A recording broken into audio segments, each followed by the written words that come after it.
શ્રી સ્વામિનારાયણ ભગવાનની જય. અક્ષર પુરુષોત્તમ મહારાજની જય. ગુણાતીતાનંદ સ્વામી મહારાજની જય. સિયાવર રામચંદ્ર ભગવાનની જય. રાધા કૃષ્ણ દેવની જય. ઉમાપતિ મહાદેવની જય. પવન સુત હનુમાનની જય. શ્રી ઉમિયા માતની જય. ભગતજી મહારાજની જય. શાસ્ત્રીજી મહારાજની જય. યોગીજી મહારાજની જય. પ્રમુખ સ્વામી મહારાજની જય. પ્રગટ ગુરુ હરિ મહંત સ્વામી મહારાજની જય. પ્રમુખ સ્વામી મહારાજ શતાબ્દી મહોત્સવની જય. વચનામૃત દ્વિશતાબ્દી મહોત્સવની જય.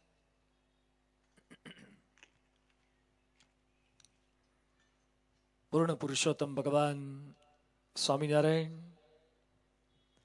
વિશ્વવંદનીય સંતવર્ય પરમ પૂજ્ય પ્રમુખ સ્વામી મહારાજ અને પ્રગટ બ્રહ્મ સ્વરૂપ પ્રગટ ગુરુ હરિ પરમ પૂજ્ય મહંત સ્વામી મહારાજના શુભ આશીર્વાદથી, તેઓના શુભ સંકલ્પથી જ્યારે આજ રોજથી પાલનપુરને આંગણે પંચ દિનાત્મક માનવ ઉત્કર્ષ મહોત્સવ, માનવ ઉત્કર્ષ પ્રવચનમાળાનો શુભારંભ થઈ રહ્યો છે. આજના કાર્યક્રમનો શુભારંભ કરવા માટે આપણને સૌ કોઈને દર્શન આશીર્વાદનો લાભ આપવા માટે પધારેલા મહેસાણા મંદિરના અને સમગ્ર પંથકની જવાબદારી જેઓના શિરે છે એવા પૂજ્ય કરુણામૂર્તિ સ્વામી, પૂજ્ય પૂજારી સ્વામી, બંને સંતોને આપણે આવકારીએ છીએ. છેલ્લા કેટલાય દિવસોથી પૂજ્ય ઉત્તમ પ્રિય સ્વામી અને સંતો અથાગ પુરુષાર્થ આપ સૌ કોઈને આમંત્રિત કરવા માટે કરી રહ્યા હતા અને બીએપીએસ સંસ્થાના આમંત્રણનો સહર સ્વીકાર કરી આટલી વિરાટ સંખ્યાની અંદર પધારેલા શહેરના પ્રતિષ્ઠિત નગરજનો, ઉદ્યોગપતિઓ, વેપારી મિત્રો, સરકારી દરબારી અધિકારી શ્રીઓ, ન કેવળ પાલનપુર શહેર પરંતુ આજુબાજુના દૂર સુદૂરના ગામોમાંથી પણ પધારેલા સર્વે ભક્તો ભાવિકોનું હાર્દિક સ્વાગત છે. સૌ કોઈને જય સ્વામિનારાયણ. છેલ્લા ઘણા દિવસોથી પાલનપુર ખાતે માનવ ઉત્કર્ષ મહોત્સવના પડઘમ વાગી રહ્યા હતા. કદાચ રોડ પરથી બહાર નીકળી અને ક્યાંક માનવ ઉત્કર્ષ મહોત્સવનું હોર્ડિંગ્સ કે સાઇન બોર્ડ કે પોસ્ટર સ્વરૂપે આપણી આંખોને આમંત્રણ આપવામાં આવતું હતું, આપણા કાનને આમંત્રણ આપવામાં આવતું હતું. શા માટે આ મહોત્સવ? શું આવશ્યકતા છે આ મહોત્સવની? આમ તો ઘણા વર્ષોથી અમારા પૂજ્ય ઉત્તમ પ્રિય સ્વામી આ વિસ્તાર માટે આમંત્રિત કરતા હતા, પરંતુ જે સમયે ભગવાનનો સંકલ્પ હોય એવા સમયે જ આ કાર્યક્રમ સફળ થાય. વર્ષોથી પાલનપુરનું નામ સાંભળતા હતા. કદાચ આ તરફ નીકળવાનું થાય ત્યારે વચ્ચેના ધોરીમાર્ગનો ઉપયોગ પણ કરતા હતા, પરંતુ આ શહેરની અંદર આ પ્રકારે આવા એક કાર્યક્રમનો લાભ આપવા માટે પ્રથમ વખત આવવાનું થાય છે. દેશ અને વિદેશની અંદર પાલનપુરના નાગરિકોએ પોતાની બુદ્ધિમત્તા, પ્રતિભા, કુશળતા, વ્યવહારની કુશળતા, અનેકવિધ ઉદ્યોગોની અંદર આ શહેરે પોતાનું નામ હાંસલ કર્યું છે. એક સંસ્કારી પ્રજા, એક સહનશીલ પ્રજા, એક સદાચારી પ્રજા, સુવિકસિત અને સુશિક્ષિત પ્રજા તરીકે આપણે સૌ કોઈ ઘણા આગળ વધ્યા છીએ. છતાં પણ કંઈક વિશેષ શીખી શકીએ. 2002ના વર્ષની અંદર ગાંધીનગર અક્ષરધામ પર આતંકવાદીઓએ હુમલો કર્યો હતો. આતંકવાદી કેટલા છે કયા કલરમાં છે એ પણ હજુ કોઈ જાણી શકતું નથી. મીડિયાએ લાઈવ ટેલિકાસ્ટ કરવાનો પ્રયત્ન કર્યો, ગોળીબાર થઈ રહ્યા છે, ખૂના ખરાબી થઈ રહી છે. ગુજરાતની પોલીસે પ્રયાસ કર્યો પણ આતંકવાદી પકડી શકાયા નહીં. ત્યાર પછી ગુજરાત સરકારે દિલ્હીમાં રિપોર્ટ કર્યો અને દિલ્હીથી એનએસજીના commando, special protection group, black cat commando દિલ્હીથી આવ્યા. દિલ્હીથી આવ્યા પછી રાજ સીતાપતિએ ઓપરેશન વજ્રશક્તિનો પ્રારંભ કર્યો અને વહેલી સવાર થતા સુધીમાં 2 આતંકવાદીને શોધી કાઢ્યા અને મારી નાખ્યા. ગુજરાતની પોલીસ દિલ્હીથી આવેલી પોલીસ કરતા સંખ્યામાં વધારે હતી. સંખ્યા હતી પરંતુ ગુણવત્તા બ્લેક કેટ કમાન્ડો જેવી નહોતી. પોલીસનું કાર્ય જુદું છે, બ્લેક કેટ કમાન્ડોનું કાર્ય જુદું છે, એનએસજીના કમાન્ડોનું કાર્ય જુદું છે. સામાન્ય ચોર સાથે લડવું હોય પોલીસ કરી શકે, પણ આતંકવાદીના હુમલા સામે લડવું હોય એના માટે જુદા પ્રકારની તાલીમ જોઈએ. કદાચ ફિઝિકલી ડ્રેસ વાઇઝ સરખા લાગી શકે પણ એની તાલીમ જુદા પ્રકારની છે. જે હજારો પોલીસ ન કરી શકે એ 20-25 બ્લેક કેટ કમાન્ડો કરી શક્યા. પરંતુ હજુ કંઈક શીખવા જેવી બાબત એ છે કે ભારત સરકારે આ ઘટના બન્યા પછી ભારતના કેટલાક બ્લેક કેટ કમાન્ડોને ઇઝરાયલ મોકલ્યા તાલીમ લેવા માટે. ભારતના બ્લેક કેટ કમાન્ડોને ભારત સરકારે તાલીમ લેવા માટે ઇઝરાયલ મોકલ્યા અને બ્લેક કેટ કમાન્ડોની તાલીમ પાછળ 30 કરોડ રૂપિયાનો ખર્ચ કર્યો. આ ઘટના મેં જ્યારે વાંચી, સાંભળી ત્યારે મને પ્રશ્ન થયો કે એ લોકો તો ટ્રેન સ્ટાફ છે, જે આતંકવાદીને પકડી શકે, આતંકવાદીને મારી શકે, મોટા મોટા ઓપરેશન પાર પાડી શકે, એને વળી તાલીમની શું આવશ્યકતા છે? સતત શીખતા રહેવાનું છે, સતત સુધરતા રહેવાનું છે. એમ આપ સૌ કોઈ પણ તાલીમ પામેલા છો, છતાં પણ પ્રગતિને કોઈ પૂર્ણ વિરામ નથી અને સુધારાને કોઈ સરહદ નથી. સતત શીખી શકાય છે, સતત સુધરી શકાય છે. માનવ ઉત્કર્ષ મહોત્સવ આ છે. આ કેવળ એક કથા વાર્તા નથી, આ કેવળ એક પારાયણ નથી, કેવળ 5 દિવસ માટે આપ સૌ કોઈને ભેગા કરીને તમારા કલાકોનો વ્યય કરવો ને મારા કલાકોનો વ્યય કરવો એના માટેનો કોઈ આ ઉપક્રમ નથી. કોઈ પ્રચાર પ્રસાર માટે કોઈ પ્રોપેગેન્ડા નથી. છતાં પણ આયોજન શા માટે?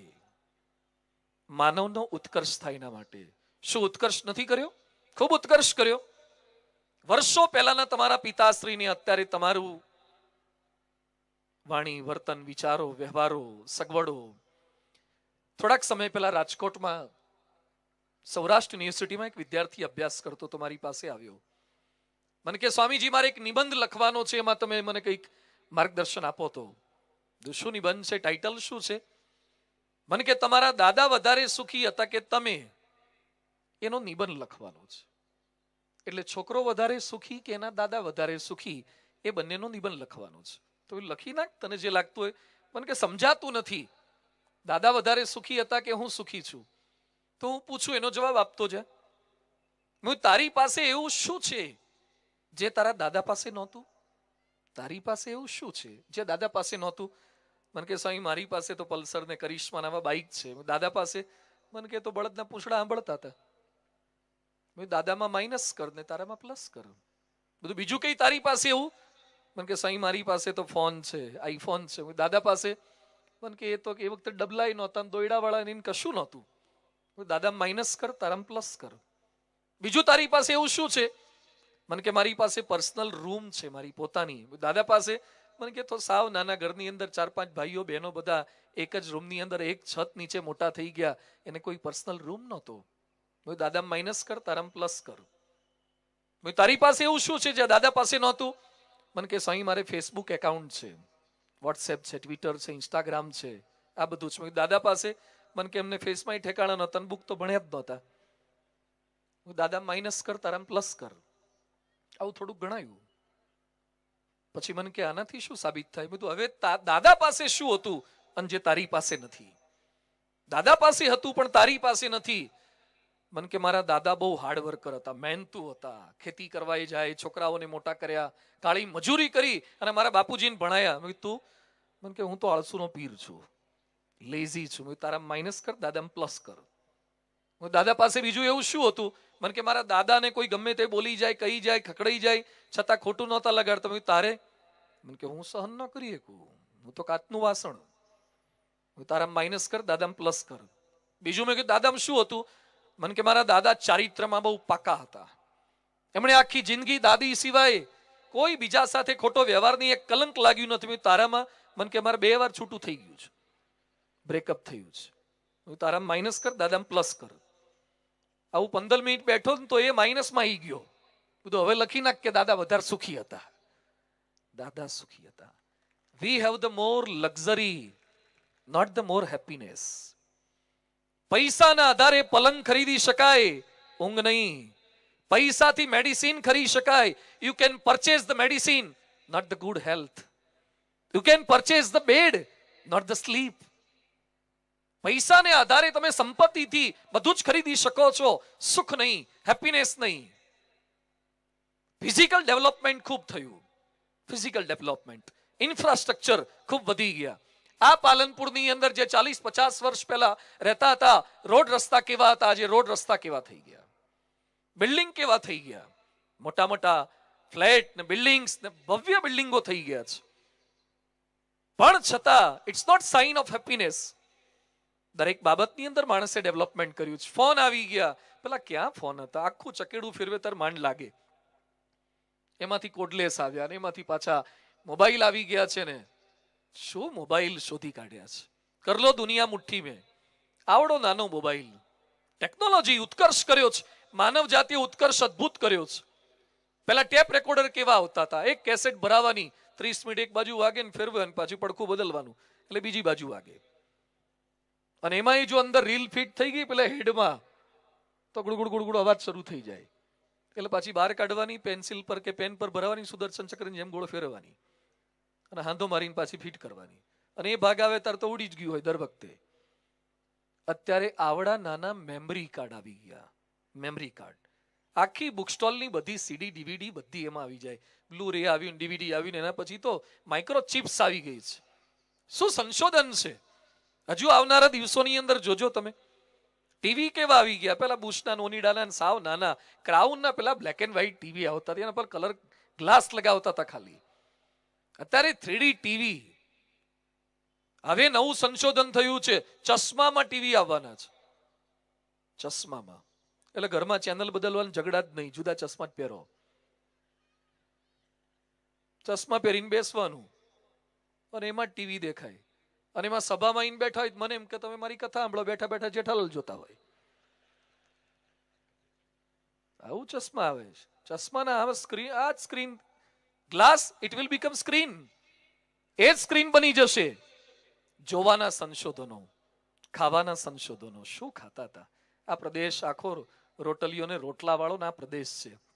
અને એમાં નાના છોકરાને પૂછજો શું ભાવે, પિઝા. પિઝા પર આવી ગયા છે. એન્ચીલાડા, લઝાનિયા ને નૂડલ્સ ને મેગી ને આ બધું જો હવે બધાના ટેસ્ટ ફરી ગયા. ભાષા બદલાઈ ગઈ, ભૂષા બદલાઈ ગઈ, ભોજન બદલાઈ ગયા. બહુ ચેન્જ કરી નાખ્યા, કપડા બદલી નાખ્યા. અમારા કાઠિયાવાડમાં હૂંથણા પહેરતા હતા, ચોયણા ને પાયજામા. ઉત્તર ગુજરાત ધોતિયા વાળો હતો. અને એમાંથી સ્કિન ટાઈટ ને બોલ બેટમ ને શું જાત જાતની ફેશનો આવી છે. પેલા પેલું બચ્ચન સ્ટાઇલ નું આવતું હતું, ઉપર થોડું ટાઈટ ને નીચે પોળું. બોલ બેટમ ને પેરેલલ બેગીન, વચ્ચે પાછું હળંગ આવ્યું હતું.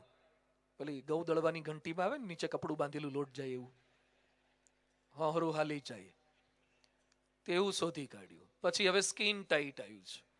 આમાં પાછું લો વેસ્ટ આવ્યું છે. Lowest character is lowest. Lowest કરો. હમણાં એક બાઈના ઘરે હું ગયો હતો, આ ઉત્તરાયણે જ. બહુ પૈસાદાર, સુખી, સંપન્ન છે, બધો બિઝનેસ પણ સારો છે. એના ઘરમાં એનો છોકરો બેઠો હતો, 2-3 છોકરાઓ બેઠેલા હતા આજુબાજુના, બહુ સુખી સંપન્ન. એને જીન્સનું પેન્ટ પહેર્યું હતું, એના પેન્ટમાંથી ઢીચણ બહાર આવી ગયા હતા. સમજાય છે? જૂની પેઢીને બહુ નહીં સમજાય. એના પહેરેલા પેન્ટમાંથી ઢીચણ બહાર આવી ગયા હતા. આવું પેન્ટ તો મેં પહેલી વાર જોયું. પેન્ટ આખું સારું અને ઢીચણ આખા બહાર. એટલે હું 2 ઘડી એમની બાજુમાં ગયો, બધું આટલું બધું મંદી છે, ધંધામાં આવી ખોટ ગઈ, છોકરાઓને થીગડાય ના પૈસા નથી. મને કે સ્વામી બોલતા નહીં, આ 12,000-15,000 નું પેન્ટ છે. પહેલા જેની પાસે પૈસા નહોતા એ ફાટેલા પહેરતા હતા. આજે જેની પાસે પૈસા છે પણ આબરૂ નથી ને એ ફાટેલા પહેરે છે. પૈસા વધી ગયા, આબરૂ નથી, ઇજ્જત નથી, શરમ નથી, સંકોચ નથી, ખાલી વટ મારવા જ એટલે કપડા પહેરે છે.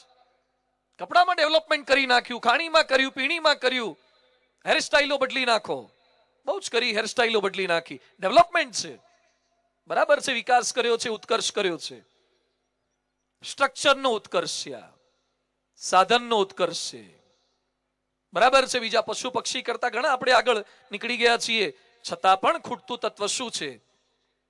ન્યુયોર્કની અંદર ન્યૂ બ્રોન્ક્સ નામનો એક એરિયા છે, ત્યાં પ્રાણી સંગ્રહાલય છે, ઝૂ છે. અમે લોકો પણ ત્યાં જઈ આવ્યા છીએ ન્યુયોર્ક ગયા ત્યારે. અલગ અલગ પ્રકારના સિંહ ને વાઘ ને ચિત્તા ને બધા ત્યાં રાખેલા છે. અને દરેક પાંજરા ઉપર કેપ્શન મારેલું, lion from Africa, it's height, weight, બધું લખેલું હોય. માણસ જોતો જોતો જાય, પશુ પક્ષીઓને જોતો જોતો જાય.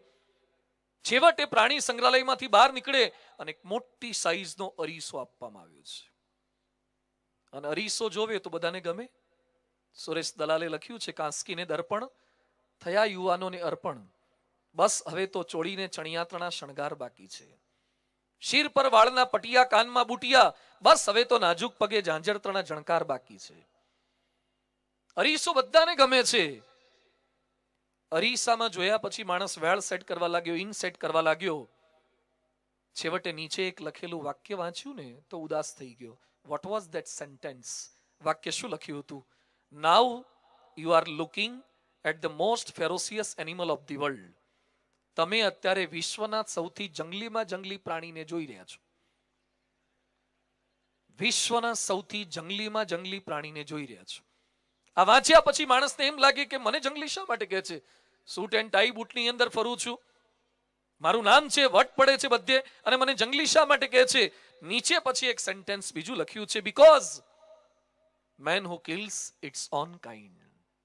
માણસ પોતાની જાતને મારે છે.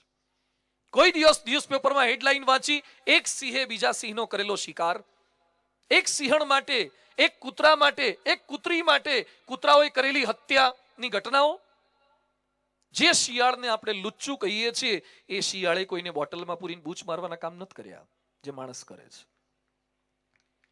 જે કૂતરાને આપણે ખરાબ કહીએ છીએ, જે વાઘ સિંહને આપણે ક્રૂર કહીએ છીએ, એના કરતા વધારે પતનનું કામ તો એ માણસ કરે છે. મચ્છર કરડવાથી કેટલા મર્યા, કૂતરા કરડવાથી કેટલા મર્યા, સિંહ કરડવાથી કેટલા મર્યા, એ બધાનું ગ્રાન્ડ ટોટલ કરો ને એના કરતા માણસ કરડવાથી વધારે મર્યા છે. માણસે માણસને વધારે માર્યા છે. સિંહે નથી માર્યા, વાઘે નથી માર્યા, કૂતરાએ નથી માર્યા, મચ્છરે નથી માર્યા, માણસે માણસને માર્યા છે.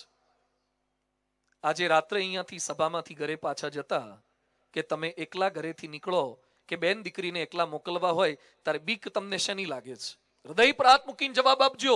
ઘરેથી રાત્રે એકલા નીકળતા બીક તમને કૂતરાઓની લાગે છે, વાઘની લાગે છે, વીંછીની લાગે છે, સાપની લાગે છે? માણસને માણસની બીક લાગે છે. માણસને માણસની બીક લાગે છે. આજે અહીંયા આવતા પેલા ઘરે તાળું મારીને આવ્યા છો, શેની બીક છે તમને? તાળું માર્યું છે, માણસથી બીક છે. માણસ માણસથી બીવે, માણસ માણસને મારે. વિશ્વની અંદર સૌથી વધારે પ્રોબ્લેમ હોય તો એ માણસને માણસના છે. આજે વિશ્વની જે કઈ મોટી મોટી સમસ્યાઓ છે, પ્રદૂષણ, it's all because of human being. પ્રદૂષણ ગધેડા કૂતરા બલાડાઓએ નથી કર્યું, એ માણસે કર્યું છે. આતંકવાદ, હમણાં શ્રીલંકાની અંદર, ચર્ચની અંદર અને કેટલાક સ્થાનોની અંદર આતંકવાદની ઘટના બની ગઈ. નિર્દોષ માણસો જે પ્રભુ ભક્તિમાં કે પોતાના કાર્યની અંદર તલ્લીન હોય એ લોકોને મારી નાખવાના. ISIS જેવી ઘટનાઓ, માણસોના કતલ કરી નાખવાના. કોણ કરી રહ્યું છે આ? માણસ કરી રહ્યો છે. વ્યસન કોણ કરી રહ્યું છે? માણસ કરી રહ્યો છે. ચોરી, હત્યા, આત્મહત્યા, બળાત્કાર. રાજકોટની અંદર 4 વર્ષની એક દીકરી ઉપર માણસોએ 4-5 જણાએ ભેગા થઈને બળાત્કાર કર્યો. 4 વર્ષની દીકરીને જોયા પછી તમને વિકાર પણ ના થાય, વિકાર ના થાય. આટલો ખરાબ તો રાવણ પણ નહોતો, જે સીતાને 1 વર્ષ પોતાના લંકાની અંદર રાખે છે, છતાં ખોટી એની સાથે હરકત નથી કરતો. આજે 4 વર્ષની દીકરી ઉપર બળાત્કારની ઘટનાઓ બનવા લાગે અને છતાં માણસ એમ બોલે કે અમે વિકાસ ખૂબ કર્યો, ઉત્કર્ષ ખૂબ કર્યો, અમે આગળ વધાર્યો સમાજને, જમાનાને. તો ઉત્કર્ષ કઈ દિશામાં કર્યો છે? શું કરવાનું હતું ને શું કરી રહ્યા છીએ? એટલે ફિઝિકલ ડેવલપમેન્ટ જરૂરી છે, પણ સાથે સાથે પોષણ, સંસ્કાર જરૂરી છે. તમારા ઘરે કે દીકરાના ત્યાં પારણું બંધાયું હોય, દીકરાના ત્યાં દીકરો કે દીકરી જન્મી હોય, એને સરસ મજાનો ઝૂલો લઈ આપો, ઘોડિયું લઈ આપો.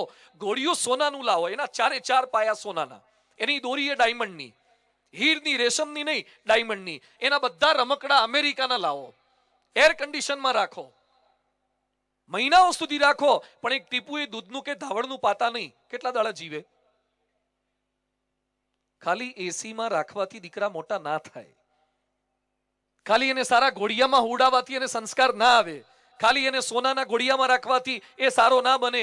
જરૂરિયાત છે ભેગી એને પોષણની જરૂરિયાત છે. પોષણ જોઈએ આવો ગોધરાના કેટલાક મજૂરો રોડ પર ડામર રસ્તાના કામ કરતા હોય છે, એ ઝાડ ઉપર પોતાના છોકરાને ટીંગાડે છે અને ડામરના કામ કરતા કરતા છોકરાઓ મોટા કરે છે. પોષણ. આજે મોટી સ્કૂલો કરી નાખી, કોલેજો કરી નાખી, હોસ્ટેલ કરી નાખી, હોસ્પિટલ કરી નાખી, પણ પેરેલલ જરૂરિયાત છે માનવને સંસ્કાર આપવાની જરૂરિયાત છે, ઉત્કર્ષા છે. એટલે પહેલા જે મેં ઉલ્લેખ કર્યો, આ કેવળ કોઈ કથા નથી. હું મહિનાઓ સુધી રામાયણની કથા કરું છું, પણ આજે મારે રામાયણની કથા નથી કરવી. હું મહિનાઓ સુધી મહાભારતની વાતો કરું છું, આજે મારી ખાલી મહાભારતની વાતો નથી કરવી. હું ગીતા, ભાગવત, ઉપનિષદ, રામાયણ, વચનામૃત, શિક્ષાપત્રી, સત્સંગી જીવન, આ તમામ ગ્રંથોને જાણીએ છીએ, દેશ વિદેશની અંદર કથા કરીએ છીએ, પણ આ 5 દિવસ પાલનપુરની અંદર નવી વાત કરવી છે. અહીંયા કોઈ ગ્રંથ પર પારાયણ નથી કરવી, પણ મારી તમારી ગ્રંથિઓ ગાળી નાખે ને એવી વાતો કરવી છે. ગ્રંથ પર વાતો નથી કરવી, ગ્રંથિઓ ગાળવી છે, ટ્યુમર નીકળવા છે. માથાની અંદર, બ્રેઇનની અંદર જે ટ્યુમર થાય છે, એ ગાંઠ થાય છે, એ ગાંઠ કિલોની કે 2 કિલોની કે 500 ગ્રામની નથી હોતી. એ તો નાની હોય, મગના દાણાની, અડધા દાણા જેવી, ચણાની, તુવેરની દાળ અડધી હોય એના કરતા પણ નાની ટ્યુમર હોય છે, પણ એ ટ્યુમર બ્લોક કરી નાખે છે. તમારા શરીર પર રહોળી હોય ને, રહોળી બળદ ન થાય. અને કેટલાક માણસને પણ મોટી મોટી ગાંઠો થતી હોય છે. શરીર પર ગમે ત્યાં મોટી ગાંઠ થઈ હોય ને, ખાલી ચરબીની, ફેટની, એ તમને બહુ નહીં નડે, પણ સહેજ નાની ગાંઠ એ બ્રેઇનમાં થઈ હશે ને, તમને બહુ નડશે. આજે પ્રયત્ન એ કરવાનો છે. વાણી એ છે, જો પાણી મેલ સાફ ન કરે તો એ પાણી શું કામનું? જે વાણીથી તમારા પ્રશ્નનું સમાધાન ના થાય તો એ 5 દિવસની વાણી શું કામની? પ્રશ્નનું સમાધાન થાય. જે પાણી તમારી તરસ ના છીપાવે તો એ પાણી શું કામનું? જે વાણી તમારી સમસ્યાઓના સમાધાન ના આપે તો વાણી શા કામની? પ્રયત્ન આપણે આ કરવો છે. બીજું, 5 દિવસ દરમિયાન જે અહીંયા વાતો થશે, આ કોઈ એક જ્ઞાતિ માટે નથી, કોઈ એક જ્ઞાતિને સંબોધીને સમુદાય નથી. સ્વામિનારાયણ સંપ્રદાયના BAPS સંસ્થાના અમે 1100 સાધુઓ અલગ અલગ જ્ઞાતિના છીએ, અલગ અલગ સમાજના છીએ, અલગ અલગ પરિવારના છીએ. ભગવાને જ્ઞાતિ કે ધર્મ કે સંપ્રદાય, ભગવાને તો માણસ તરીકે જન્મ આપ્યા છે. આ તો આપણે બધા નાના મોટા વાડા કે ભેદ અહીંયા ઊભા કર્યા છે. આ જે 5 દિવસ દરમિયાન વાતો થશે એ માનવ માત્ર માટે વાતો છે, એટલે આનું નામ માનવ ઉત્કર્ષ મહોત્સવ છે. માનવ માત્રનો ઉત્કર્ષ છે. એક સંપ્રદાયની આ કથા નથી. હું સ્વામિનારાયણના સાધુ તરીકે આપ સૌ કોઈ સમક્ષ અહીંયા વાત કરવા માટે ઉપસ્થિત છું, પણ ન કેવળ સ્વામિનારાયણ સંપ્રદાયના ભક્તો માટે. હવા એ તમામ માટે જરૂરી છે, પાણી એ તમામ માટે જરૂરી છે, ખોરાક એ તમામ માટે જરૂરી છે. એમ આ વાતો, જીવન ઘડતરની વાતો, ઉત્કર્ષની વાતો એ વિશ્વની પ્રત્યેક વ્યક્તિ માટે જરૂરી છે. કોઈ એક જ વિષય પર મારે વાતો નથી કરવી. માનવને સ્પર્શતા અલગ અલગ વિષય આપણે 5 દિવસ દરમિયાન સાંભળવાનો પ્રયાસ કરવાના છીએ. ખૂબ સરસ આયોજન કર્યું છે. પારાયણની વાતો તો કરવી છે, કથા પણ કરવી છે, પ્રવચન પણ કરવું છે, પણ સાથે સાથે અહીંના સંતો, કાર્યકર્તાઓએ જે જહેમત ઉઠાવી છે, કાબિલે દાદ છે. ખૂબ ખૂબ તાળીઓથી આપણે વધાવી લઈએ. આપ સૌ જે આસાનીથી આજે ખુરશીમાં બેઠા છો, ગઈકાલે રાત્રે 2-2, 3-3, 4-4 વાગ્યા સુધી બહેનો, ભાઈઓ, કાર્યકર્તાઓએ રોકાઈને આપ સૌ કોઈ માટે આસનની વ્યવસ્થા કરી છે. પાર્કિંગની વ્યવસ્થા હોય, પ્રદર્શન બાળકો માટે ભક્તો ભાવિકો માટે સરસ બનાવ્યું છે. નાના નાના બાળકો સૌ કોઈના મનની અંદર એક લાગણી છે કે હજારો લાખો લોકો આ મહોત્સવને માણી શકે. પરમ પૂજ્ય મહંત સ્વામી મહારાજે પણ આ કાર્યક્રમ માટે રૂડા આશીર્વાદ પાઠવ્યા છે. અને હમણાં જેમ સંચાલકે ઉલ્લેખ કર્યો, અમારી આ એક ફરજ છે. જેમ કોઈક વ્યક્તિ માંદો પડે તો એને સાજો કરવો એ ડોક્ટરની ફરજ છે. સારું સ્વાસ્થ્ય આપવું એ વ્યક્તિને સારું શિક્ષણ આપવું એ શિક્ષકની ફરજ છે. સમાજને સુરક્ષિત રાખવો એ પોલીસની ફરજ છે. સારી વ્યવસ્થા રોડ રસ્તા આપવા એ સરકારની ફરજ છે. પણ માણસને સંસ્કારી ને સદાચારી બનાવો ને એ અમારી સાધુઓની ફરજ છે. એના માટે અમે સાધુ થયા છે. એક રૂપિયો પણ અમે કમાતા નથી. અને હું તો તમારો આભાર માનું છું કે અમને કપડાં અને ખાવાનું આપ બધા જ આપો છો. આપ સમાજ આપે છે. તમે અમને રમાડો છો, તમે અમને જમાડો છો. It's our duty toward society. We are from the society and we are for the society. અમે સોસાયટીમાંથી છીએ અને સોસાયટી માટે છીએ. અમે કોઈ ભગવા કપડાં પહેરીને ગિરનારની ગુફાઓમાં કે હિમાલયની તળેટીમાં રહેનારા સાધુઓ નથી. સમાજની વચ્ચે રહેનારા છીએ અને સમાજ માટે રહેનારા સાધુઓ બીએપીએસ સંસ્થાના છીએ. એના માટે આ ઉપક્રમ ખૂબ સુંદર આયોજન અત્રે કરવામાં આવ્યું છે માનવ ઉત્કર્ષ મહોત્સવનું. અને આપે બધાએ આ સહર્ષ સ્વીકાર કર્યો, કથા વાર્તા શ્રવણનો સ્વીકાર કર્યો, એ બદલ પણ અભિનંદન છે. નહીં તો મોટે ભાગે કથા વાર્તા સાંભળવા માટે કોણ જાય? ઘણાને આમંત્રણ આપ્યા હશે, ઘણા પ્રત્યુત્તર આપે. જોઈશું. If I will be free then I will come. અમે ફ્રી હોઈશું તો આવશું. ફ્રી ને ગુજરાતીમાં શું કે? બોલો તો બધા એક સાથે. નવરા. કોણ હતું આજે નવરા? તમે બધા નવરા હતા એટલે આજે આવ્યા. અને અમે છેક કાઠિયાવાડમાં નવરા હતા, છેક અહીંયા સુધી લાંબા થયા. અમારે કઈ કામ નહોતું. મોટે ભાગે કથામાં જે બેસે એને લોકો ફ્રી માને છે. અને બગીચાની પાળીએ બેઠા હોય, બાઇક ઉપર ટાંટિયા ઊંચા કરીને બેઠા હોય, એને કઈ કામ કરતા હોય માને. કારણ કે નરેન્દ્ર મોદી એને પૂછીને બધું કરતા હોય ને. દેશ ચલાવો છે તો રોડ પરના પેલા બેઠેલા હોય એને પૂછીને દેશ ચાલતો હોય છે ને. નવરા તો આપણે છીએ જે કશું જ કામ નથી કરતા. અરે નવરા નથી, બહુ જ મોટું કામ કરી રહ્યા છે. બોલવાનું કામ તો હું કરું છું, સાંભળવાનું તો તમે કેવળ ખાલી બેસી રહેવાનું છે. થાય ત્યાં તો જાજા નીચે બેઠા હોય. અમારા તો ઉત્તમ પ્રિય સ્વામી મને કે આ તો પાલનપુર છે, અહીંયા નીચે ના બેસાડાય. એટલે બીજી નાની મોટી સભામાં તો 5, 25, 200 ચેરમેન હોય. આ તો આખું પાલનપુર ચેરમેન છે. બધા જ ચેરમેન બનીને બેઠા છે. સરસ આયોજન કરેલું છે. કથા વાર્તાની અંદર બોલવાનું કામ વક્તાએ કરવાનું, બાકી શ્રોતાઓ તો બેઠા જ હોય છે. ખાલી ફિઝિકલ વર્કના પૈસા નથી. રોડ પરના ડામરના કામ કરનારા ગોધરાના મજૂરો, એનો ફોટોગ્રાફ પાડો, એની વિડીયોગ્રાફી ઉતારો. એ કેટલું કામ કરે છે, કાળી મજૂરી કરે છે, અને દિવસના કેટલા રૂપિયા મળે છે? 200 રૂપિયા, 300 રૂપિયા, 400, 500, 600, 700 કદાચ. અમે રિલાયન્સ રિફાઇનરીમાં ગયા હતા. મુકેશ અંબાણીએ 90,000 કરોડનું રોકાણ કર્યું છે જામનગરમાં. 90,000 કરોડ. ત્યાં કેટલાક માણસોને હું મળ્યો, એ લોકો રહે છે બોમ્બે અને કામ કરે છે જામનગર. શેમાં આવો? મને કે ફ્લાઇટમાં. રોજ ફ્લાઇટમાં બોમ્બે થી જામનગર આવે છે. આપણને કોઈ જીપાઈ મોકલતું નથી, એને રોજ પ્લેન મોકલે છે. એ લોકોના પગાર પૂછ્યા, 5 લાખ મહિનાનો, 10 લાખ, 15 લાખ પગાર વાળા. અને મેં પૂછ્યું કામ શું કરવાનું? મને કે દિવસ દરમિયાન 1-2 મીટિંગ એટેન્ડ કરીએ, થોડુંક ઓડિટ કરીએ, લેપટોપ પર થોડું વર્ક કરીએ, ચેકબુકમાં સાઇન કરીએ. એનો વિડીયો ઉતારજો અને ગોધરાના પેલા મજૂરનો વિડીયો ઉતારજો. વધારે કામ કરતું એવું કોણ લાગે છે? વધારે કામ કરતો એવો મજૂર લાગે છે, પણ એ તો લેબર વર્ક કરે છે. પેલો સાહેબ ખાલી એક સાઇન કરશે ને તો કેટલાય ડામરના કામ મંજૂર થઈ જશે. તમે કયું કામ કરો છો ને, કયા લેવલ પરથી કામ કરો છો? આજે કથાની અંદર ખાલી એમને બેઠા છો, પણ બહુ જ મોટું કામ થવાનું છે. બાકી મોટે ભાગે કથામાં ક્યારે જાય? સત્યનારાયણની કથામાં જાય. જેને બેહાડ્યું હોય તો બેઠતો જ ન હોય, એ તો શીરો બનાવવામાં જ પડ્યો હોય.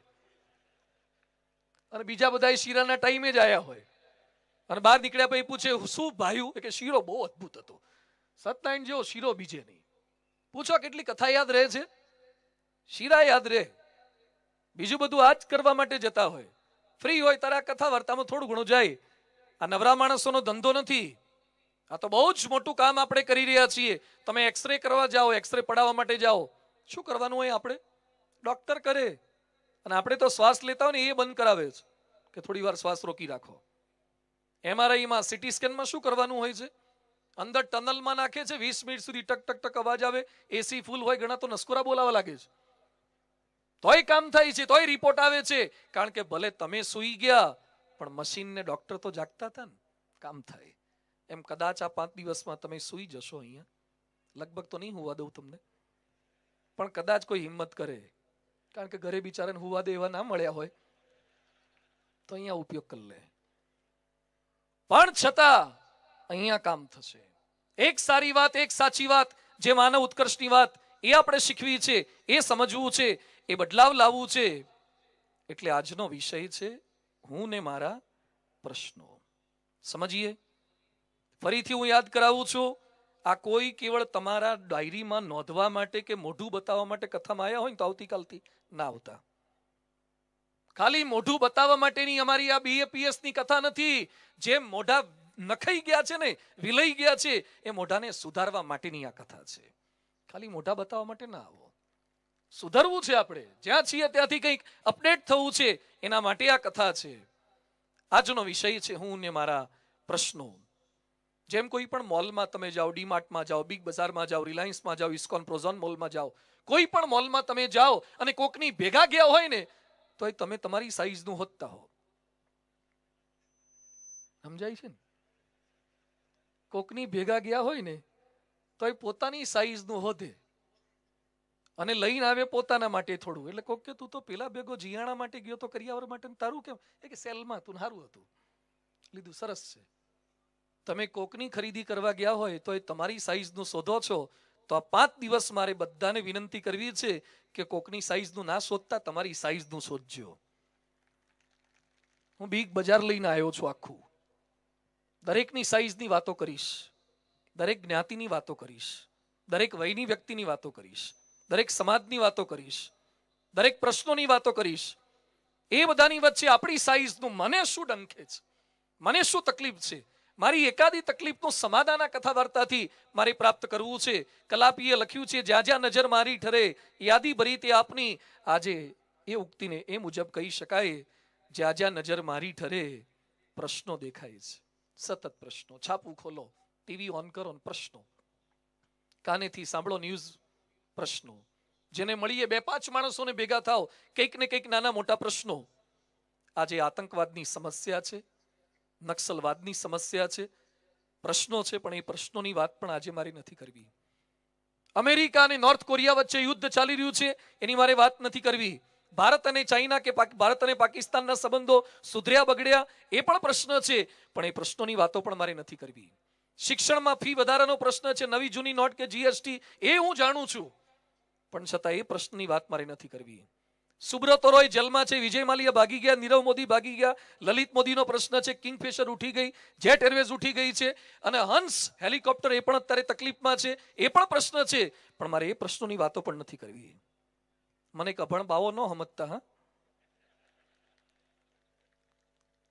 અમે કોઈ અભણ બાવાઓ નથી. અમે સમાજની વચ્ચે રહેલા શિક્ષિત સાધુઓ છીએ. જેને કશું જ ન મળે અને ભગવા કપડા પહેરે એ બાવા છે. જેને નોકરીને છોકરીને બધું મળતું હોય છતાં ભગવા પહેરે ને BAPS ના સ્વામિનારાયણના સાધુઓ છે. પ્રશ્નો છે બાર, પણ એ પ્રશ્નોની મારે વાતો નથી કરવી.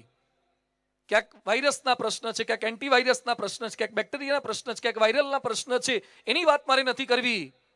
તમારા કેટલાક સગાવાલાની દીકરી હજી પરણી નથી અને દીકરાના પ્રશ્ન છે, એને ક્યાંક વ્યસનના પ્રશ્ન છે, તમે જેને ઓળખો છો એના પ્રશ્નોની પણ આજે મારે વાતો નથી કરવી. આજે મારે વાતો કરવી છે મારા પ્રશ્નોની. મારા એટલે કોના? બોલો તો બધા. મારા? અમારે કોઈ પ્રશ્ન જ નથી, પણ મારા એટલે દરેક વ્યક્તિના પ્રશ્નની વાતો કરવી છે. આપણા પ્રશ્નોની વાતો, ખાલી પ્રશ્નોની વાતો નથી કરવી. એ સોલ્યુશન સુધી આપણે પહોંચવું છે. આપણે ખાલી વાતો કરીને બેસી જઈએ છીએ, પણ મારા પ્રશ્નો એટલે બાળક, યુવાન, વૃદ્ધ, દરેકના પ્રશ્નો, સ્ત્રી પુરુષના પ્રશ્નો, પટેલ, લુવાણા, વાણિયા, બામણ, બ્રાહ્મણ, ક્ષત્રિય, વૈશ્ય, શૂદ્ર, દરેકના પ્રશ્નો, પતિ પત્નીના, સાસુ સસરાના, ભાઈ ભાભીના, નણંદ જેઠાણીના, દરેકના પ્રશ્નો, નેતાના, અભિનેતાના, પ્રજાના, દરેકના પ્રશ્નો એ મારા પ્રશ્નો છે. પ્રશ્નો દેખાય છે, ક્યાંક અનુભવાય છે, પણ દરેક વ્યક્તિની સ્ટાઇલ અલગ અલગ હોય છે, એટલે થોડુંક જુદું જુદું અનુભવાય. જેમ ફોનને અલગ અલગ મોડ પર રાખી શકાય. કેટલાક લાઉડ મોડ પર હોય, એટલે રિંગ વાગે એટલે તરત જોરથી સંભળાય, અને એમાં અમુક ચાઇના વાળા હોય છે, એટલે બાજુવાળાને સંભળાય કે આમને કંઈક વાગ્યું.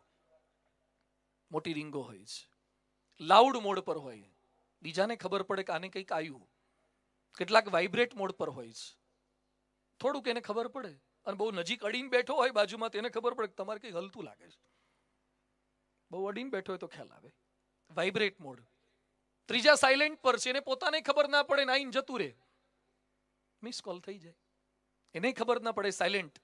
કેટલાક સ્વિચ ઓફ જ છે, આવે જ નહીં, અને કેટલાક કવરેજ એરિયાની બહાર છે. આ બધા શ્રોતાઓના પ્રકાર મેં તમને કીધા, સમજાય છે? આ શ્રોતાઓના પ્રકાર છે આ બધા. અમુક શ્રોતાઓ લાઉડ મોડ પર હોય છે, એટલે હું જે કઈ વાતો કરું ને થોડુંક લાઉડથી હસે, આનંદ કિલ્લોલ કરે, એટલે સમજવાનું કે લાઉડ વાળા છે. અમુક વાઇબ્રેટ વાળા છે, થોડાક હલશે. અમુક સાયલેન્ટ છે, ખબર નહીં બેસણા ઉઠમણામાં આવ્યા બેઠા હોય, કોકની શોક ક્રિયામાં 12મા 13મા આવ્યા હોય, એ સાયલેન્ટ વાળા છે. અને કેટલાક તો સ્વિચ ઓફ જ છે, જાય છે કે નહીં મને ખબર જ ના પડે. અમુક તો કવરેજ એરિયાની બહાર છે, આજે પારેડમાં આવ્યા જ નથી. અમુક કવરેજ એરિયાની બહાર છે, પણ પ્રશ્નોમાં પણ આવું છે. પ્રશ્ન આવે, લાઉડ વાળો વધારે રિફ્લેક્ટ કરે છે, એમ્પ્લિફાય કરે છે, વાઇબ્રેટ વાળો થોડોક ડિસ્ટર્બ થાય છે, સાયલેન્ટ વાળાને જણાતું નથી. પ્રશ્ન દરેકને આવે છે. કોને પ્રશ્ન નથી? દરેકને તકલીફ છે. એકવાર એક ભાઈ પોલીસ પાસે ગયા. પોલીસ કે સાહેબ હું બહુ દુઃખી છું. તો કે શું તકલીફ છે? એ કે મારી પત્ની બહુ બોલે છે, ઝઘડો કરે, અપશબ્દો બોલે, ગુસ્સે થાય. એ કે જ્યારથી પત્ની કરો ને ત્યારથી આટલી તૈયારી હોય ને તો જ કરવી. એ કે પણ સાહેબ આ તો વધારે પડતું બોલે છે, હું દુઃખી છું બહુ, આખા વિશ્વમાં સૌથી વધારે દુઃખી હું છું. આવું પેલા એ પોલીસને કીધું. એટલે પોલીસ કે બેસ મારી બાજુમાં. એ કે તું ક્યાંક ફરિયાદ તો કરી શકે છે? એ કે સાહેબ શું વાત કરો છો? એ કે મારે તકલીફ છે, મારે ક્યાં જવું? અમે પોલીસ ચોકી લઈને બેઠા છે, મારે જવું ક્યાં? બધે તકલીફ છે, દરેક જગ્યાએ પ્રશ્નો છે. ક્યાંક શારીરિક પ્રશ્નો છે, શરીરના પ્રશ્નો આવશે. હવે હું થોડીક પ્રશ્નોની છણાવટને આપણે સમજવાનો પ્રયાસ કરી રહ્યા છીએ. શારીરિક પ્રશ્નો તમારી કલ્પના નહીં હોય એવા પ્રશ્ન આવશે. થોડાક વખત પહેલા એક ભાઈના તમે ગયા હતા, બાઇક પર આવતા હતા, અચાનક પડી ગયા અને નીચેનું બધું કોમામાં જતું રહ્યું છે, અનકોન્શિયસનેસ આવી ગઈ છે, આજીવન પેરેલાઇઝ થઈ ગયા છે. આજે સાજા સારા છો, આવતીકાલે કંઈ નહીં થાય એવું અભિમાન ન કરતા. તમે કસરત કરો છો એટલે તમને એટેક નથી આવતો એમ ન માનતા. કસરત કરતા કરતા આવી શકે, ભગવાને ધાર્યું હોય તો. આપણે સાજા સારા છીએ, અનેકનો ઉપકાર છે, ભગવાનની કૃપા છે, ઉપકાર છે. યુવરાજ સિંહને પણ કેન્સર થઈ શકે, અને સ્ટીવ જોબ્સ, એપલનો માલિક, એને પણ કેન્સર થયું હતું, કેન્સરને લીધે જ મર્યો. અને ગોવાના મુખ્યમંત્રી પારીકર સાહેબ, બહુ જ બુદ્ધિશાળી, બહુ જ સમર્થ નેતા, એને પણ કેન્સર થઈ શકે અને વ્યક્તિ પણ મરી શકે. એક મુખ્યમંત્રી પદેથી વ્યક્તિ શારીરિક તકલીફને લીધે મરી શકે છે. શારીરિક પ્રશ્ન આવવાના. આ તો મેં મોટા પ્રશ્ન ગણ્યા, પણ કેટલાક ખીલને પણ મોટો ગણી નાખે છે. એક છોકરો અમારે કોલેજ નહોતો જતો થોડા દિવસથી. તો કેમ નથી જતો? મને કે ખીલ થયું છે. તો કોલેજના નિયમમાં લખ્યું છે ખીલવાળા ન આવું, ખીલવાળા નો એન્ટ્રી. મને કે સમજોત ખરા, હવે આવડું મોટું ઢીમચું લઈને જઈએ કેવું લાગે? ખીલને પ્રશ્ન છે, એક નાનો મોટો કાળો ધોળો ડાઘ થઈ ગયો એ પ્રશ્ન છે. ક્યાંક શારીરિક ઉપાધિઓ એ આપણે સહન નથી કરી શકતા, ક્યાંક આર્થિક પ્રશ્નો છે, દેવું થઈ ગયું છે, પૈસા નથી, દીકરા દીકરીને ભણાવવા છે, પરણાવવા છે, મોજ શોખ, એની જરૂરિયાતો પૂરી નથી કરી શકતા, ક્યાંક હપ્તા છે પણ એ ભરી નથી શકતા. હમણાં હું પાલનપુર સભા કરવા માટે આવતો હતો, ત્યાં જ રસ્તામાં એક ભાઈનો મને ફોન આવ્યો. મને કે સ્વામીજી, એક ભાઈએ રાજકોટમાંથી એને દેવું થઈ ગયું છે, એટલે ફેસબુક પર મૂક્યું છે કે 4 જ દિવસ હું છું, એટલે જેટલાને મને મળવું હોય મળી જજો. ફેસબુકનો સવળો ઉપયોગ. ફેસબુક પર મૂક્યું છે કે હવે 4 જ દિવસ છું, મારો નંબર છે, હવે હું જવાનો. એટલે પેલા બીજા ભાઈએ વાંચ્યું, એટલે મને એને ફોન કર્યો મને કે તમારે મળવું હોય તો મળી લેજો. એટલે મેં પેલાને ફોન કર્યો જે 4 દિવસ વાળો છે એને. આ રસ્તામાં આવતા જ મારે થયું, હવે શું છે આ બધું 4 દિવસ એટલે? તો મારી આગળ રડ્યા, બધી વાત કરી. મને કે દેવું થઈ ગયું છે, પૈસા ભરવાની તેવડ નથી, તો 4 દિવસ પછી જતા રહેવું છે. મને કે જવું નથી, પણ આ લખ્યું એને લીધે ફોન બહુ આવવા માંડ્યા, અને મદદવાળા 2 પણ તૈયાર થઈ ગયા છે કે.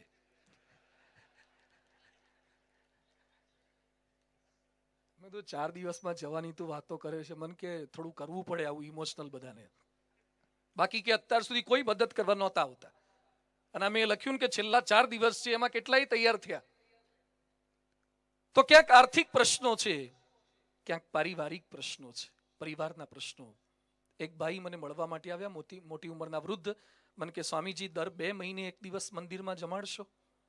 દર 2 મહિને એક દિવસ કેમ દાદા મંદિરમાં? મન કે મારા 2 દીકરા છે, બંને દીકરાએ 15 દિવસ જમાડવાના વારા રાખ્યા છે, એટલે 30 દિવસનો મહિનો હોય એમાં વાંધો નથી આવતો, પણ 31 દિવસનો મહિનો આવે એટલે 2 માંથી એકેય નથી જમાડતા. તકલીફ છે. ક્યાંક પારિવારિક પ્રશ્નો છે, ક્યાંક પતિ પત્નીના પ્રશ્નો છે, ક્યાંક ભાઈ ભાભીના પ્રશ્નો છે. આ પારિવારિક પ્રશ્નો છે. ક્યાંક માનસિક પ્રશ્નો છે, મનમાંથી ભૂલી નથી શકતા, જતું નથી કરી શકતા. આ મનના પ્રશ્નો છે. Depression, frustration. અત્યારે સમગ્ર વિશ્વનો સૌથી મોટો રોગ એ કેન્સર કે એઇડ્સ નથી, પરંતુ ફ્રસ્ટ્રેશન અને ડિપ્રેશન, સાયકોલોજીકલ, મેન્ટલ પ્રેશર. નાના બાળકોથી બુઢા સુધી બધાને હવે ધીમે ધીમે આ પીયર પ્રેશર, મેન્ટલ પ્રેશર ખૂબ થવા લાગ્યું છે. ક્યાંક માનસિક પ્રશ્નો છે, વિચિત્ર સ્વભાવના પ્રશ્નો છે, ક્યાંક આધ્યાત્મિક પ્રશ્નો છે કે ભગવાનની સેવા પૂજા કરીએ છીએ છતાં ભગવાનમાં મન કેમ લાગતું નથી. આ બધા પ્રશ્નોની વચ્ચે સમાધાન શું? બીજાને વાતો કરવી. બીજાને વાતો કરવાથી પ્રોબ્લેમ સોલ્વ થાય. કંઈક રસ્તો કાઢવાનો છે. પરમ પૂજ્ય પ્રમુખ સ્વામી મહારાજ 92 વર્ષની ઉંમરે સારંગપુરમાં બિરાજમાન હતા અને વ્હીલચેરની અંદર બેઠા હતા.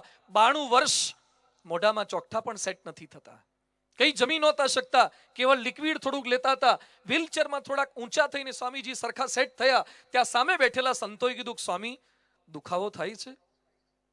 ત્યારે પ્રમુખ સ્વામી મહારાજ એક સરસ વાક્ય બોલ્યા કે શરીર હોય તો થોડું ઘણું દુખે ખરું, શરીર હોય તો થોડું ઘણું દુખે ખરું. તો સંતો કે સ્વામી તમે કેમ જણાવતા નથી? પ્રમુખ સ્વામી કે બીજાને જણાવવાથી આપણા દુઃખ ઓછા થાય? તો સંતો કે ના થાય, પણ આપણે બધા માનીએ છીએ કે બહુ થાય, એટલે બીજાને જણાવીએ જ છીએ. કોકને તમે પૂછો ને કે તકલીફ છે, એ કે બેસો ને થોડી વાત કરું, અડધો કલાક કાઢી નાખે, ફેક્સનો કાગળ કાઢે. એટલી તકલીફો જણાયા જ કરે આપણને. દરેક માણસ એમ માને છે કે હું જ દુઃખી છું. બધા એમ માને છે કે મને જ તકલીફ છે, મને જ પ્રશ્ન છે. દરેક જગ્યાએ પ્રશ્ન, અનુભૂતિ સતત થયા કરે છે. પ્રમુખ સ્વામી મહારાજ કે બીજાને જણાવવાથી દુઃખ ઓછું થાય, એ કે ના થાય, છતાં આપણે જણાવીએ છીએ. તમે જોજો, એક ગોળી ગળવાની હશે ને ઘણાને, અથવા ટેબ્લેટ કેપ્સ્યુલ લેવાની હોય તો હથેળીમાં પકડી રાખે, ઘરના 2-5 જણાને બતાવે, જો ને કે આવડી મોટી ગળવી પડે છે, અને લોકોને બતાવીને ગોળી ગળે છે. કેટલાકને ઘા થયો હોય, રૂજ આવી ગયું હોય તો એ બેન્ડેડ કાઢતા નથી. સહાનુભૂતિ કમાવાની એક ટેવ પડી ગઈ છે. લોકોને આપણા દુઃખો બતાવવાની એક ટેવ પડી ગઈ છે. એમ્પ્લિફાય કરીએ છીએ, રજનું ગજ કરીને બીજાને કહેવું, એ માણસ માત્રનો સ્વભાવ થઈ ગયો છે. મારા જેટલો દુઃખી કોઈ નહીં. પ્રમુખ સ્વામી કહે છે બીજાને કહેવાથી દુઃખ ઓછા થાય, એ કે ન થાય. તો આપણે તો દુઃખી છીએ, બીજાને જણાઈને એને શા માટે દુઃખી કરવા? સંતો કે પણ સ્વામી તમે એક ઊંકારો પણ નથી કરતા, એક ફરિયાદ નથી કરતા. ત્યારે પ્રમુખ સ્વામીજી શું બોલ્યા કે દુઃખ પડ્યું છે એને સહન કરવાનું જ છે. એના 2 રસ્તા છે, કા હસતા હસતા સહન કરો અથવા તો રડતા રડતા સહન કરો. પસંદગી તમારા હાથમાં છે. દુઃખ તો પડ્યું જ છે, પસંદગી તમારા હાથમાં છે. પ્રશ્ન તો આવવાના છે. એની વચ્ચે બળતરા કરવી, દુઃખી થવું, બીજાને ફરિયાદ કરવી, એ નથી રસ્તો. ક્યાંક કેટલાકને અહીંયા બેઠેલાને શારીરિક પ્રશ્નો છે. તમારે શું શારીરિક પ્રશ્નો છે? લોકોના કેવા શારીરિક પ્રશ્નો છે? લગભગ 15-20 વર્ષ પહેલા હું બોમ્બે ગયો હતો પારાયણ માટે. મલાડ વિસ્તારની અંદર એક ભાઈના ઘરે મારે જવાનું થયું. સાવ નાનકડા મકાનમાં, નાનકડા મકાનની અંદર એ રહે છે. એક રૂમ અને પાછળ નાનું રસોડું, સંડાસ બાથરૂમ સોસાયટીના કોમન. મોટો બંગલો નહોતો એની પાસે, સાવ નાના મકાનમાં. એમાં અમે ઘરમાં ગયા, ભગવાનની મૂર્તિનું પૂજન કરાયું. પેલા ભાઈએ ચાંદલો કર્યો. પથારી પર એક છોકરો સૂતો હતો. એટલે બધું આ કોણ છે? મને કે સ્વામીજી મારો દીકરો છે. બધું એને કહો પૂજન કરે. તો પેલા ભાઈ થોડીક વાર ચૂપ થઈ ગયા. બધું કેમ પૂજન નહીં કરે?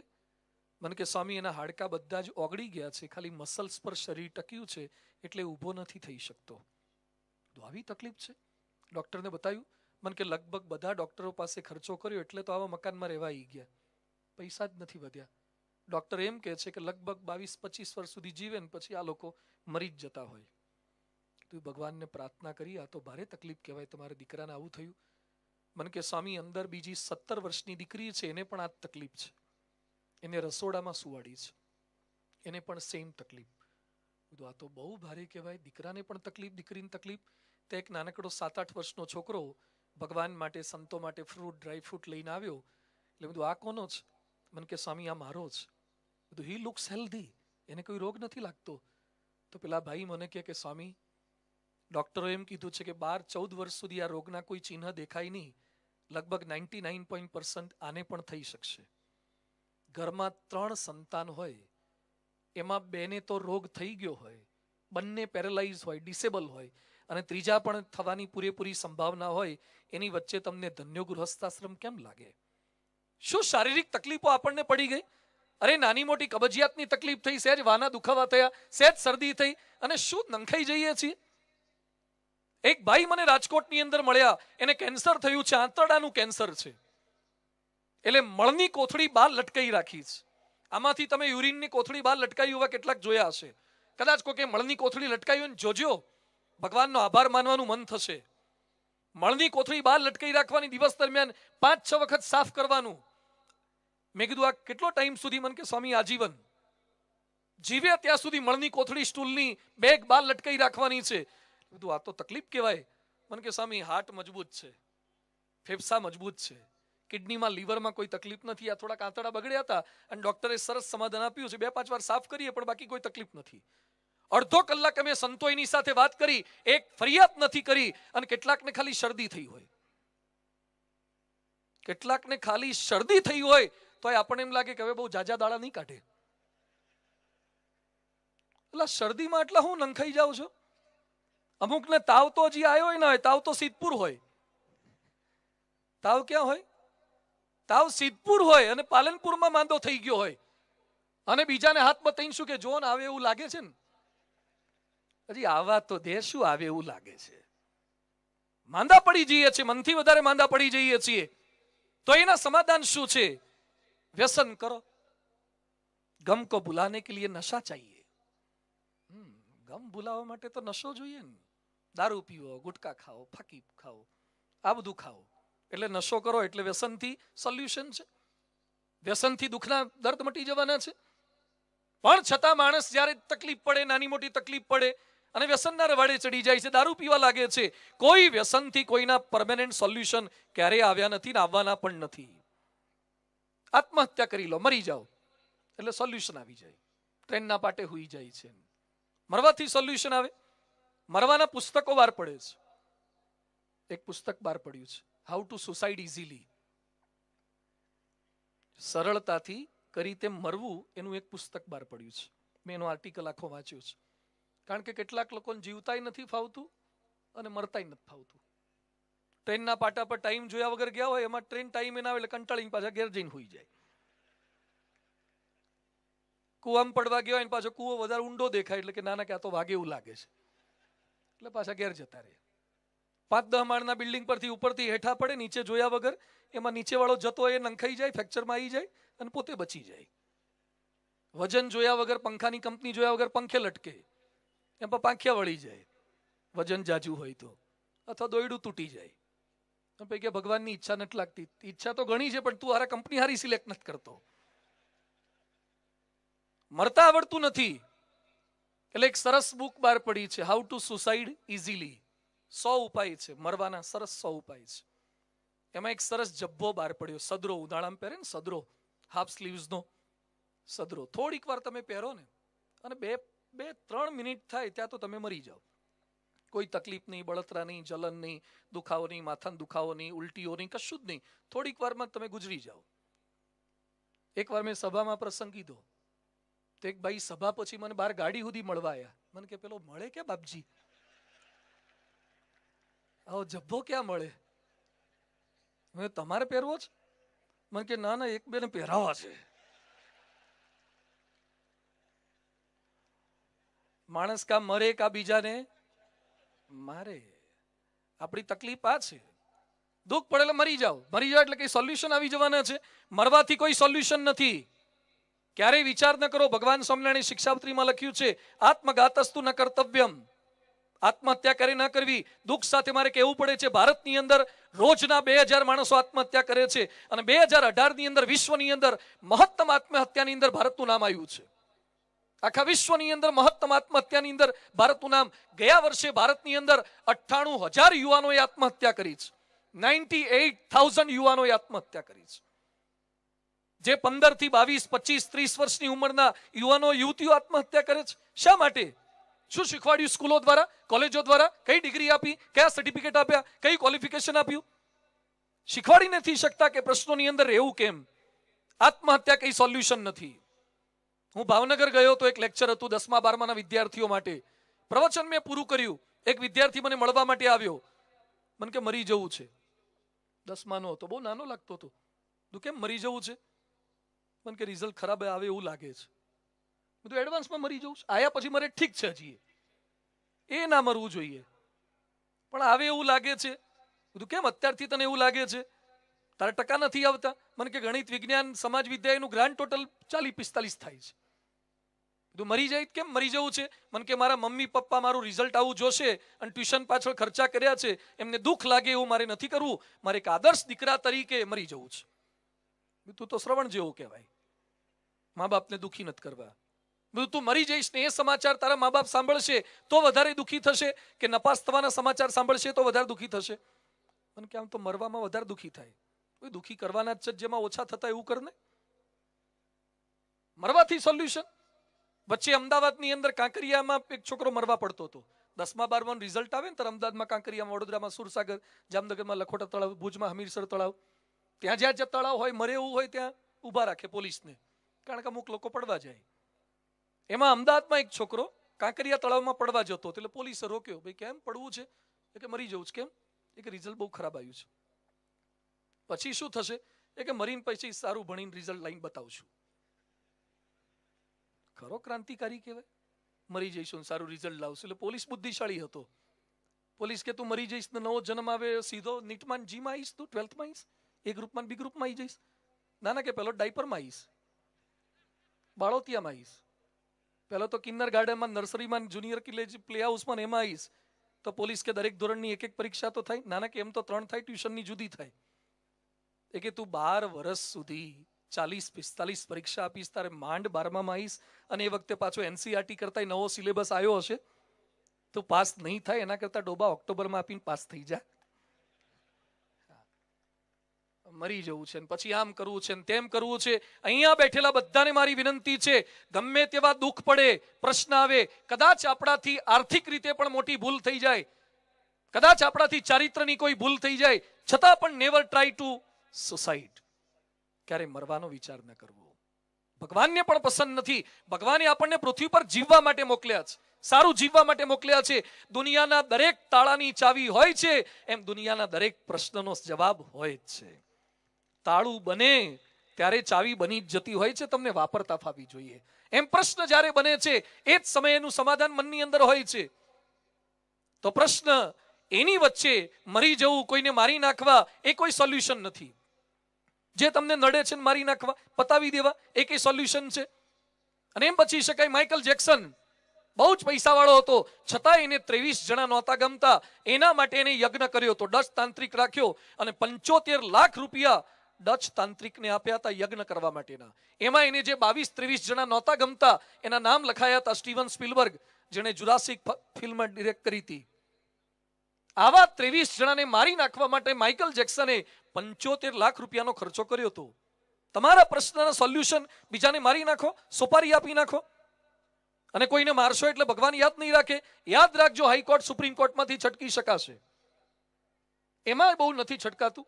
શરૂઆતમાં એમ લાગે કે ગાય ઘાસ ખાય તો દૂધ આપે. અહીંયા તો સીધી અમુકને તો ઘાસ ખાધા પછી રબડીઓ જ નીકળતી હતી, પણ રબડી દેખાડી પછી તો જેલમાં જવું પડ્યું.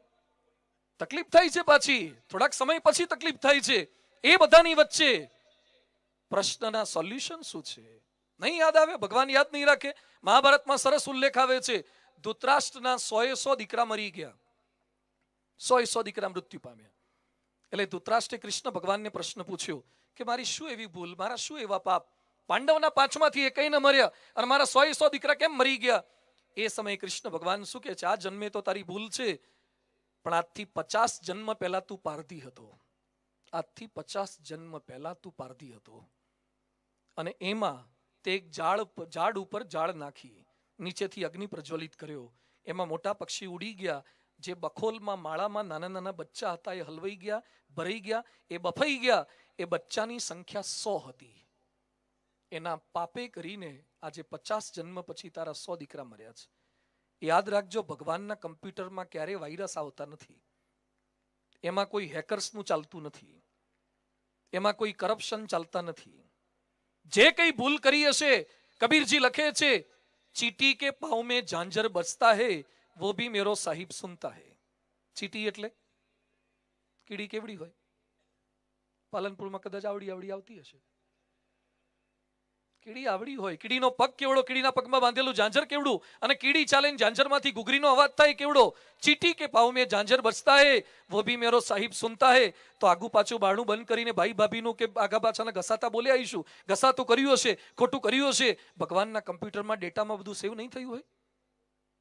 દરેકના ફળ મળે છે. ભગવાનના દરબારમાં દેર પણ નથી અને અંધેર પણ નથી. દેર તો આપણને લાગે છે, આપણી દ્રષ્ટિએ જોઈએ છે. એટલે દરેકના નિશ્ચિત સમય છે. એટલે કદાચ મરી જઈએ, કોઈને મારી નાખીએ, એ પણ પ્રશ્નના સોલ્યુશન નથી. પણ સોલ્યુશન શું છે? કઈ ડિરેક્શનની અંદર જવાનું છે? વ્યસનથી નહીં થાય. વ્યસનથી તો કેન્સર થવાનું છે. પણ એ વચ્ચે બચી ક્યારે શકાશે? લાંચ, ભ્રષ્ટાચાર એ કોઈ સોલ્યુશન નથી. એન્ટી કરપ્શન લાવો, બચી જવાય. આજે લોકો વ્યસન બહુ કરે છે. સરકાર શું કરે છે? પડીકા ઉપર વીંછી દોરે છે. અને જેને ખાવાના હવા ચડ્યા હોય ને વીંછી જોવામાં નડે. કેટલાક વીંછી જોતા જોતા ખાય, એને વીંછી નડે.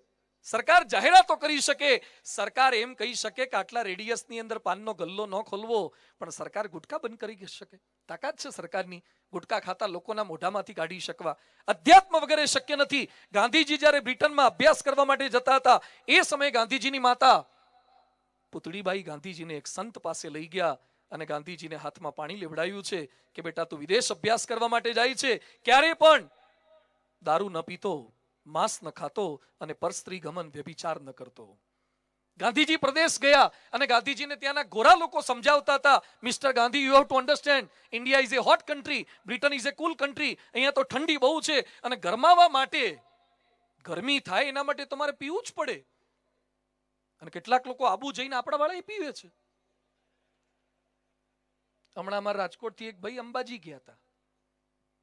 પછી અંબાજીથી તો આમ 20-22મી આવી જવાના હતા, પણ પાછા 5 દાડા વધારે થઈ ગયા. એટલે કેમ અંબાજીથી આવી જવાનું હતું 5 દિવસ વધારે? પણ કે અંબાજી ગયા હતા, ત્યાંથી પછી આબુ જઈએ. કીધું આબુમાં કયા માતાજી છે? મને કે માતાજી તો નીચે છે, આબુમાં તો પિતાજીનો લાભ લીધો. અંબાજીમાં માતાજી ને આબુમાં પિતાજી. આ લાભ લેવા માટે ગયા હતા. ગાંધીજીને ત્યાં સમજાયા છે, ગાંધીજીને પ્રલોભનો બતાવ્યા છે, Mister Gandhi, you have to understand, it's a cool country, you have to drink the beer or the whisky brandy. અને લાભ જણાયા. માપમાં પીઓ તો વાંધો ના આવે, એવું બધું પરદેશીઓ સમજાવે તમને. સૂતા પહેલા પીઓ તો વાંધો ન આવે એમ સમજાવે. ગાંધીજી શું કહે છે કે દારૂના ગમે તેટલા ફાયદા તમે સમજાવો, પણ મને મારી માએ ના પાડી છે એટલે હું ક્યારે ન પી શકું. કોણ? કાયદાએ ગાંધીજીને બચાવ્યા છે, સરકારે ગાંધીજીને બચાવ્યા છે, એની માએ બચાવ્યા છે, એના સંસ્કારોએ બચાવ્યા છે. વ્યસનમાંથી બચવું હશે તો સમાધાન આ છે, લાંચ, ભ્રષ્ટાચાર, એમાંથી કઈ રીતે બચી શકાય? એન્ટી કરપ્શન બ્યુરો લાવો, બચી જવાય. મહેસાણાના એક ભાઈ, મહેસાણાના જ છે, એનો તમારો જ પ્રસંગ છે, અને સારંગપુર પ્રમુખ સ્વામી મહારાજને મળવા માટે આવ્યા. એટલે મને ક્યારેક ઓળખતા હતા પ્રવચનને લીધે. મને કે પ્રમુખ સ્વામીજીને આશીર્વાદ અપાવો ને. એટલે હું લઈ ગયો. પહેલા પૂછ્યું, મને શું થયું છે? મને કે થોડી તકલીફમાં છું. મને કે મારા પર રેડ પડવાની છે એન્ટી કરપ્શન વાળાની, અને બંગલો બધું જપ્ત કરવાના, નોકરીમાંથી કાઢી મૂકશે. એટલે હું પ્રમુખ સ્વામી મહારાજ પાસે લઈ ગયો. શું થયું છે? સ્વામીજી કે શું તકલીફ છે? એ કે સ્વામીજી, મારું સરકારની અંદર એક વિભાગમાં મારી સર્વિસ છે, એમાં સિમેન્ટની થેલીઓ ને આ બધું કોન્ટ્રાક્ટ ને બધું મારા અંડરમાં આવે. તો સ્વામી કે એમાં તમારા પર રેડ કેમ પડે? એ કે મેં સરકારમાં વાપરવાની જગ્યાએ બીજે વાપરી નાખ્યું છે, એટલે મારા પર રેડ પડવાની છે. તો પ્રમુખ સ્વામી મહારાજ તો પરમ પવિત્ર જીવન. સ્વામીજી કે આવું કરાતું હશે? બે ઈમાનદારી બ્રેડ ખાવી એના કરતા ઈમાનદારીનો સૂકો રોટલો ખાવો સારો. આવું ન કરાય. આપણે ક્યારે કોઈનો મફતનો પૈસો ન લેવો. તો સ્વામીજી થોડા કાકડા ઉતાવળા થઈને વાત કરતા હતા. પેલા ભાઈ પ્રમુખ સ્વામી મહારાજના હાથ પર હાથ ફેરવે એ કે તમે તમારી ચિંતા ના કરો, વાંધો નહીં આવે. સ્વામી કે આ પાછો મને બળ આપે છે, આ મને હિંમત આપે છે કે વાંધો નહીં આવે. સ્વામી કે હું વાંધો નહીં આવે? તો કે જે મારા પર રેડ પાડવાના છે ને એને થોડું ખવડાવી દઈએ ને તો વાંધો નહીં આવે.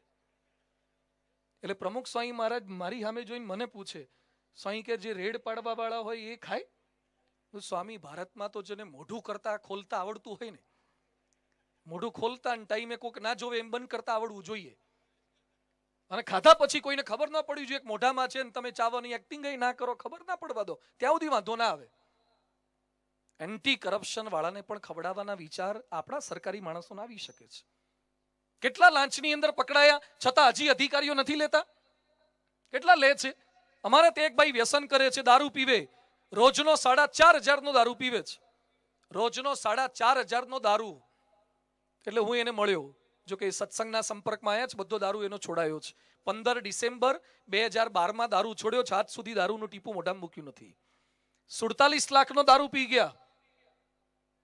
એટલે મેં એનો સંપર્ક કર્યો, બધું આપણા ત્યાં દારૂ મળે ક્યાં?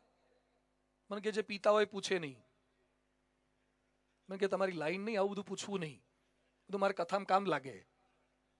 બધું મળે ક્યાં? મને કે હું ક્યાંય લેવા નથી જતો, ઘરે આપી જાય ઝોમેટો.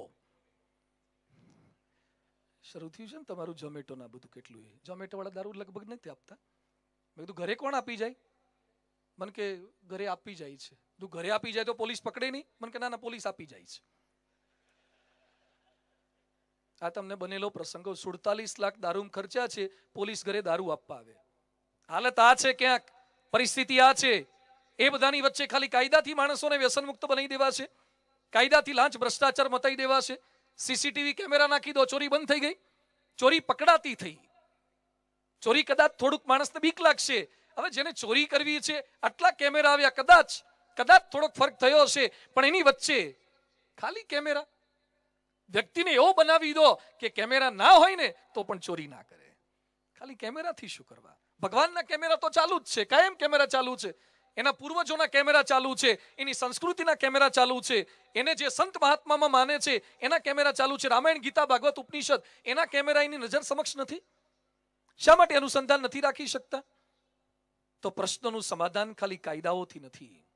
વૃદ્ધોને કાઢી મૂકે છે તો સરકાર વૃદ્ધાશ્રમ બંધ કરી શકશે અને મા બાપને સાચવવા જોઈએ, સરકાર શીખવાડી શકશે. બળાત્કારોની સંખ્યા વધી રહી છે, એની વચ્ચે કોણ રોકી શકશે? હેલ્પલાઇન ઊભી કરી શકે સરકાર. પણ એની વચ્ચે આવનારા દિવસોની અંદર જોજો, હવે જે સોશિયલ મીડિયાના લીધે અને પોર્નોગ્રાફિક વેબસાઇટને લીધે જે વિકૃતિ માણસોમાં આવતી જાય છે, અને એમાં પણ નાના નાના બાળકોમાં જે આવતું જાય છે. આવતીકાલનો મારો વિષય આ છે. જે વિકૃતિ, જે બાળકોની અંદર ધોવાણ થઈ રહ્યું છે, જે નવી પેઢી, જનરેશન, જેના આધારે ભારતને આપણે ઊભું કરવા માંગીએ છીએ, એ ભારત કઈ ડિરેક્શનમાં જવા લાગ્યું છે? ફિલ્મોની અંદર જે વિકૃતિ બતાવવામાં આવી રહી છે, અરે સરકાર સેન્સર બોર્ડ ઊભું કરી શકે, પણ તમારો દીકરો કે દીકરી ઘરની અંદર રજઈ ઓઢીને મોબાઈલની અંદર જે જોવે છે, એમાં સેન્સર બોર્ડ કોણ ઊભું કરશે? બોર્ડ લાવશે? તમે લાવશો? તમે જોવા જાવ તો બીજી ગેમ રમતો હોય છે, એને પાસવર્ડ છે, એને લોક છે. એ બધાની વચ્ચે તમારા દીકરા દીકરી મોબાઈલમાં શું જોવે છે, કઈ રમતો રમે છે, કોની સાથે ઓનલાઈન છે, કયા મા બાપ ચેક કરી શકવાના છે? સોલ્યુશન શું છે? સંસ્કારથી સોલ્યુશન છે, પ્રશ્નના સમાધાન છે. બીજા બધા સોલ્યુશન આપણે લાવી દીધા. મચ્છરના બિયારણ, મચ્છર નડતા હતા તો એની વચ્ચે કાઢ્યા ને ઓલ આઉટ લગાવી દીધા. કપાસની અંદર દવા નાખી બીટી બિયારણ શોધી કાઢ્યા, એના સોલ્યુશન કરી દીધા છે. આપણા પ્રશ્નોનું કારણ હું છું, મારા પ્રશ્નો મારે લીધે. જેમ મારી સફળતા મારે લીધે છે, તો મારી નિષ્ફળતા પણ મારે લીધે જ છે. મારું સુખ મારે લીધે છે, તો મારું દુઃખ પણ મારે લીધે છે. કેટલાક લોકો પૈસે ટકે સુખી થયા, આપણે પૂછીએ કે પહેલેથી આમ તમારા બા બાપુજીના વખતથી વારસામાં આવ્યું? ના, કે વારસામાં ચમચી નહોતી આપી, આ તો બધું જાતે ઊભું કર્યું છે, મારી જાત મહેનતની કમાઈ છે, આ તો મેં પરસેવો પાડ્યો છે, એટલે આટલું બધું એમ્પાયર ઊભું કર્યું છે. જેમ તમે તમારી સફળતાની ક્રેડિટ લેવાની ચૂકતા નથી, એમ તમારી નિષ્ફળતાની ક્રેડિટ પણ લેજો. તમારા સુખની ક્રેડિટ લો છો, તમારા દુઃખની પણ ક્રેડિટ લેવાની તૈયારી તમે રાખજો કે મારે લીધે છે. એ બધાની વચ્ચે આપણે દુઃખી છીએ આપણા સ્વભાવોને કારણે. આપણા પ્રશ્નોનું કારણ આપણા પોતાના સ્વભાવો છે. માણસ દુઃખી છે એના લોભને લીધે. થોડીક વાત એ સમજવી છે. દુર્યોધન પાસે શું નહોતું? મહાભારતની અંદર પાંડવોએ ભાગલા પાડવાની વાત કરી કે અડધો ભાગતારો ને અડધો ભાગતારો ના. કૃષ્ણ પરમાત્મા કે છે ખાલી 5 જ ગામ આપી દે, તું 5 ગામ આપી દે. દુર્યોધન કે યુદ્ધ વગર 100ની અણી પર રહે ને એટલી જમીન પણ નહીં આપું. કેટલી લઈને ગયો? 100ની અણી પરની એ નામ પાડી, કેટલી લઈને ગયો? લોભ કરવા ગયો. તકલીફ એ છે, ગાંધીનગરની અંદર સેક્ટર 30 ની અંદર 35 વર્ષના એક ભાઈ રીતેશ ચૌહાણ, એનું નામ, વજન કાંટાની સ્કેલ માપની ફેક્ટરી, એન્જિનિયર થયેલા. મિલકતનો ઝઘડો થયો. એની માતા વિજયાબેનને, સગીબેન જિગીશાને છરીના ઘા મારી નાખ્યા અને પોતે ગળે ફાંસો ખાધો. 35 વર્ષ એન્જિનિયર, વજન કાંટાની ફેક્ટરી અને મિલકતનો ભાગલા પાડવાનો ઝઘડો. પ્રશ્ન કોણ છે? લોભના પ્રશ્નો છે. સુરતની અંદર બે સગ્ગા ભાઈ વચ્ચે ઝઘડો થયો. મિલકતની બધી જ વેચણી થઈ ગઈ, પણ બંને પરિવાર વચ્ચે પૂરી તળવાનો જારો એક જ બચ્યો હતો. પૂરીઓ તળવાનો જારો આવે ને, એક જ હતો. એટલે મોટો કે મારે જોઈએ, નાનો કે મારે જોઈએ. બંને ભાઈ વચ્ચે 2 વર્ષ સુધી ઝઘડો ચાલ્યો. શેના માટે બોલો તો બધા? જાગતા હોય બોલો તો શેના માટે? જારા માટે. વકીલોને 2.5 લાખ રૂપિયા આપ્યા. શેના માટે? જારા માટે. છેવટે અદાલતે એવો નિર્ણય આપ્યો કે જારાના 2 ટુકડા કરી બેને અડધા આપી દો. તેના કરતા 2.5 લાખમાં કેટલા જારા આવી ગયા હોત? સિર કટા સકતે હૈ લેકિન સિર ઝુકા સકતે નહીં. લોભ, મારા દુઃખનું કારણ છે. અધિક ને અધિક પૈસા કમાવા છે. મંદિરમાં જાય તો એને નગારું વાગતું હોય ને તો શું સંભળાય? ધન ધન ધન. નગારામાં શું સંભળાય? ધન ધન ધન. અને પેલો ઘંટ વાગતો એમાં શું સંભળાય? Ton ton ton. કેટલું ધન જોઈએ? ટન જોઈએ, ટન જોઈએ. તો એ પૂરું થાય છે. કેટલું ભેગું કર્યું. ધીરુભાઈ અંબાણીએ કેટલું લઈને ગયા? ધીરુભાઈ અંબાણીના 5000 પેટ્રોલ પંપ હતા. આજે બીજા જન્મની અંદર ક્યાં હશે? પૂજ્ય કોકિલાબેનને ખબર હશે, એમને અનિલભાઈ કે મુકેશભાઈને ખબર હશે. અરે ભૂલી ગયા, જતું રહ્યું બધું જ. ગમે તેટલા પૈસા ભેગા કરો, 1 રૂપિયો તમારી સાથે નથી આવતો. દગો કરે છે એક પૈસા માટે. પંજાબની અંદર 2 સગ્ગા ભાઈ વચ્ચે ઝઘડો થયો. પોન્ટી ચડ્ડા અને બીજો એનો ભાઈ હતો. 1800 કરોડ રૂપિયા ભાગમાં આવ્યા હતા. 1800 કરોડ. એકને 1800 કરોડ, બીજાને 1800 કરોડ. અને પછી ફાર્મ હતું. એક ભાઈને અસંતોષ થયો, તારા ભાગમાં વધારે જમીન આવી છે, મારે થોડીક ઓછી આવી છે. બંને હોટલમાં ભાગલા પડવા ભેગા થયા હતા. ઉગ્ર બોલાચાલી થઈ. બંને પાસે ગન તો હતી. એકબીજા પર ફાયરિંગ કર્યું અને બંને મરી ગયા. તે 1800 કરોડ ઓછા કહેવાય? પણ છતાં લોભ માણસને દુખી કરે છે. અનર્થ બધો એને લીધે થાય છે. આજે પરિવારમાં પત્નીને કે સંતાનોને સમય નથી આપી શકતા, એનું પણ એક કારણ પૈસાનો લોભ છે. આજે પોતાના પરિવાર સાથે ન્યાય નથી કરી શકતા, ભાઈ ભાભી સાથે ઝઘડા થાય છે, એનું કારણ પણ લોભ છે. તો મારા પ્રશ્નોનું કારણ, મારી પાસે પૈસા ઓછા છે એનું દુઃખ નથી, પણ મારે હજુ વધારે જોઈએ છે ને એનું દુઃખ છે. મારી પાસે ઓછા છે એનું દુઃખ નથી, પણ હજુ વધારે મારે જોઈએ છે એનું મને દુઃખ રહ્યા કરે છે. એક ભાઈ, એના ઘરે પૈસા ઘણા હતા એટલે એને ઘરમાં ગણ્યા, પૈસા ગણ્યા તો કુલ લગભગ 7મી પેઢી સુધી ચાલે એટલા હતા. પછી દુઃખી થઈ ગયા. એટલે ઘરવાળા કે કેમ દુઃખી થઈ ગયા? પૈસા ગણીને હમણાં નહીં તો મોજમાં હોય. શું થયું? એ કે મને વિચાર એ આવે છે કે 8મી પેઢી આપણી કરશે શું? 7 પેઢી સુધીનું તો છે, પણ 8મી પેઢી કરશે શું? એટલે ઘરવાળી કે આમને કંઈક પાઠ ભણાવવો પડશે, સ્કૂલમાં મોકલવા પડશે. એટલે એક સંત મહાત્મા ત્યાં આવ્યા હતા. એને સીધું આપવા માટે મોકલ્યા, રસોઈ આપવા માટે. એટલે એમણે રસોઈ આપી. સંત મહાત્મા એમને બપોર પૂરતું લઈ લીધું અને પછી બાકીનું ઘી ને રાશન ને બધું પાછું આપ્યું. એટલે પેલા શેઠ કે લાયો છું તો રાખી મૂકો, સાંજ માટે કામ લાગશે. સંત મહાત્મા કે બપોર આપણે જોઈ છે, બપોરનું ખાઈ લીધું, સાંજ ક્યાં આપણે જોઈ છે, એનું સત્તારથી ચિંતા શું કરવી? તો પેલો કે આને તો હરાન હાનની ચિંતા નથી, મને તો 8મી પેઢીની ચિંતા છે. તે સુધરી ગયું. બોલો, પ્રોબ્લેમ સોલ્વ થઈ ગયો. આપણા પ્રશ્નો ક્યાંક આપણા લોભને લીધે જ. અધિક ને અધિક કમાવાની ઈચ્છા. એકવાર એક એન્જિનિયર ગામમાંથી પસાર થતો હશે કે સિવિલ એન્જિનિયર ને કન્સ્ટ્રક્શન ને સાઇટ ને બિલ્ડિંગ ને બધું મટીરિયલ ને ચેક કરવા માટે. એવામાં એક ખેતરની અંદર એક પટેલ ખેતી કરી અને બપોરના સમયે ડેફાનું ઓશીકું કરી, હાથનું ઓશીકું કરી અને ખેતરની અંદર સૂતો તો ઝાડ નીચે છાંયડામાં. અને પેલો એન્જિનિયર નીકળતો હતો એટલે પેલા ખેડૂતને ઉઠાડ્યા કે કેમ સૂઈ ગયા છો? એ કે તો શું કરવાનું? એ કે ખેતી કરો. એ કે અત્યારે શું ખેતી? એ કે સુઈ નહીં જવાનું, ખેતી કરો. એ કે વધારે ખેતી કરીએ તો શું થાય? એ કે વધારે પાક થાય. વધારે પાક થાય તો? એ કે વધારે વેચાણ થાય. વધારે વેચાણ થાય તો કે વધારે પૈસા આવે. ભાઈ કે વધારે પૈસા આવે શું થાય? એ કે વધારે પૈસા આવે તો સરસ બંગલો થાય. એ કે ભાઈ સરસ બંગલો કરીને શું થાય? એ કે સરસ ફર્નિચર થાય, બેડ થાય, સરસ મજાનો બેડરૂમ થાય. પછી એ કે પછી આરામ થાય. એ કે ડોબા એ તો 2 કલાકથી કરતો જ તો. આ બધું કરીને આ જ કરવાનું હતું ને. કોઈ પૈસાદારો ચાંદીની કે સોનાની કઢી પીતા નથી, બધી જ ચણાના લોટની જ કઢી પીવે છે. કોઈ પૈસાદારો પણ.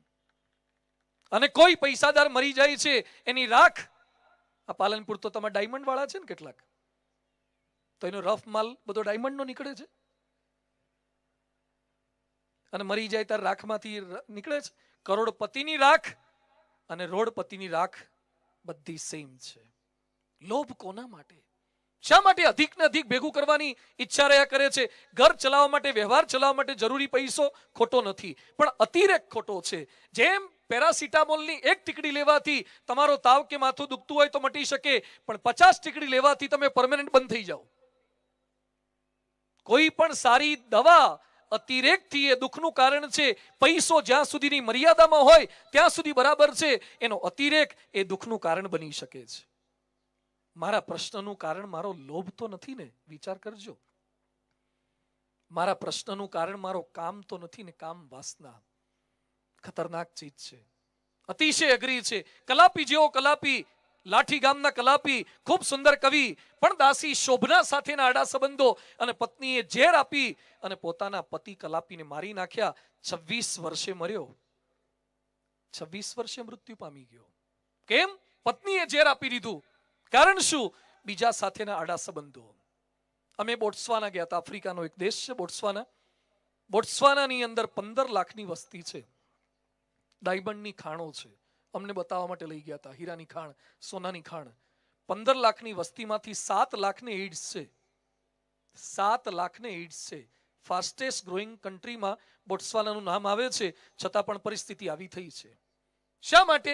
દુરાચાર, વ્યભિચાર, અનાચાર. આજે પરિવારના પ્રશ્નોનું કારણ પણ આ છે. હમણાં જ અમે 10 દિવસ પહેલા નેપાળ જઈને આવ્યા, કાઠમંડુ જઈને આવ્યા.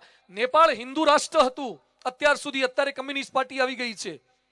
પણ નેપાળની અંદર પતન કેમ થયું? નેપાળનો રાજકુંવર દીપેન્દ્ર, એને દેવિયાની નામની છોકરી સાથે લગ્ન કરવા હતા. એની માતાએ ના પાડી અને ડાઇનિંગ ટેબલ પર પરિવારના 8 સભ્યો બેઠા હતા. બધાને પોતાની સ્ટેન ગનથી કે મશીન ગનથી મારી નાખ્યા.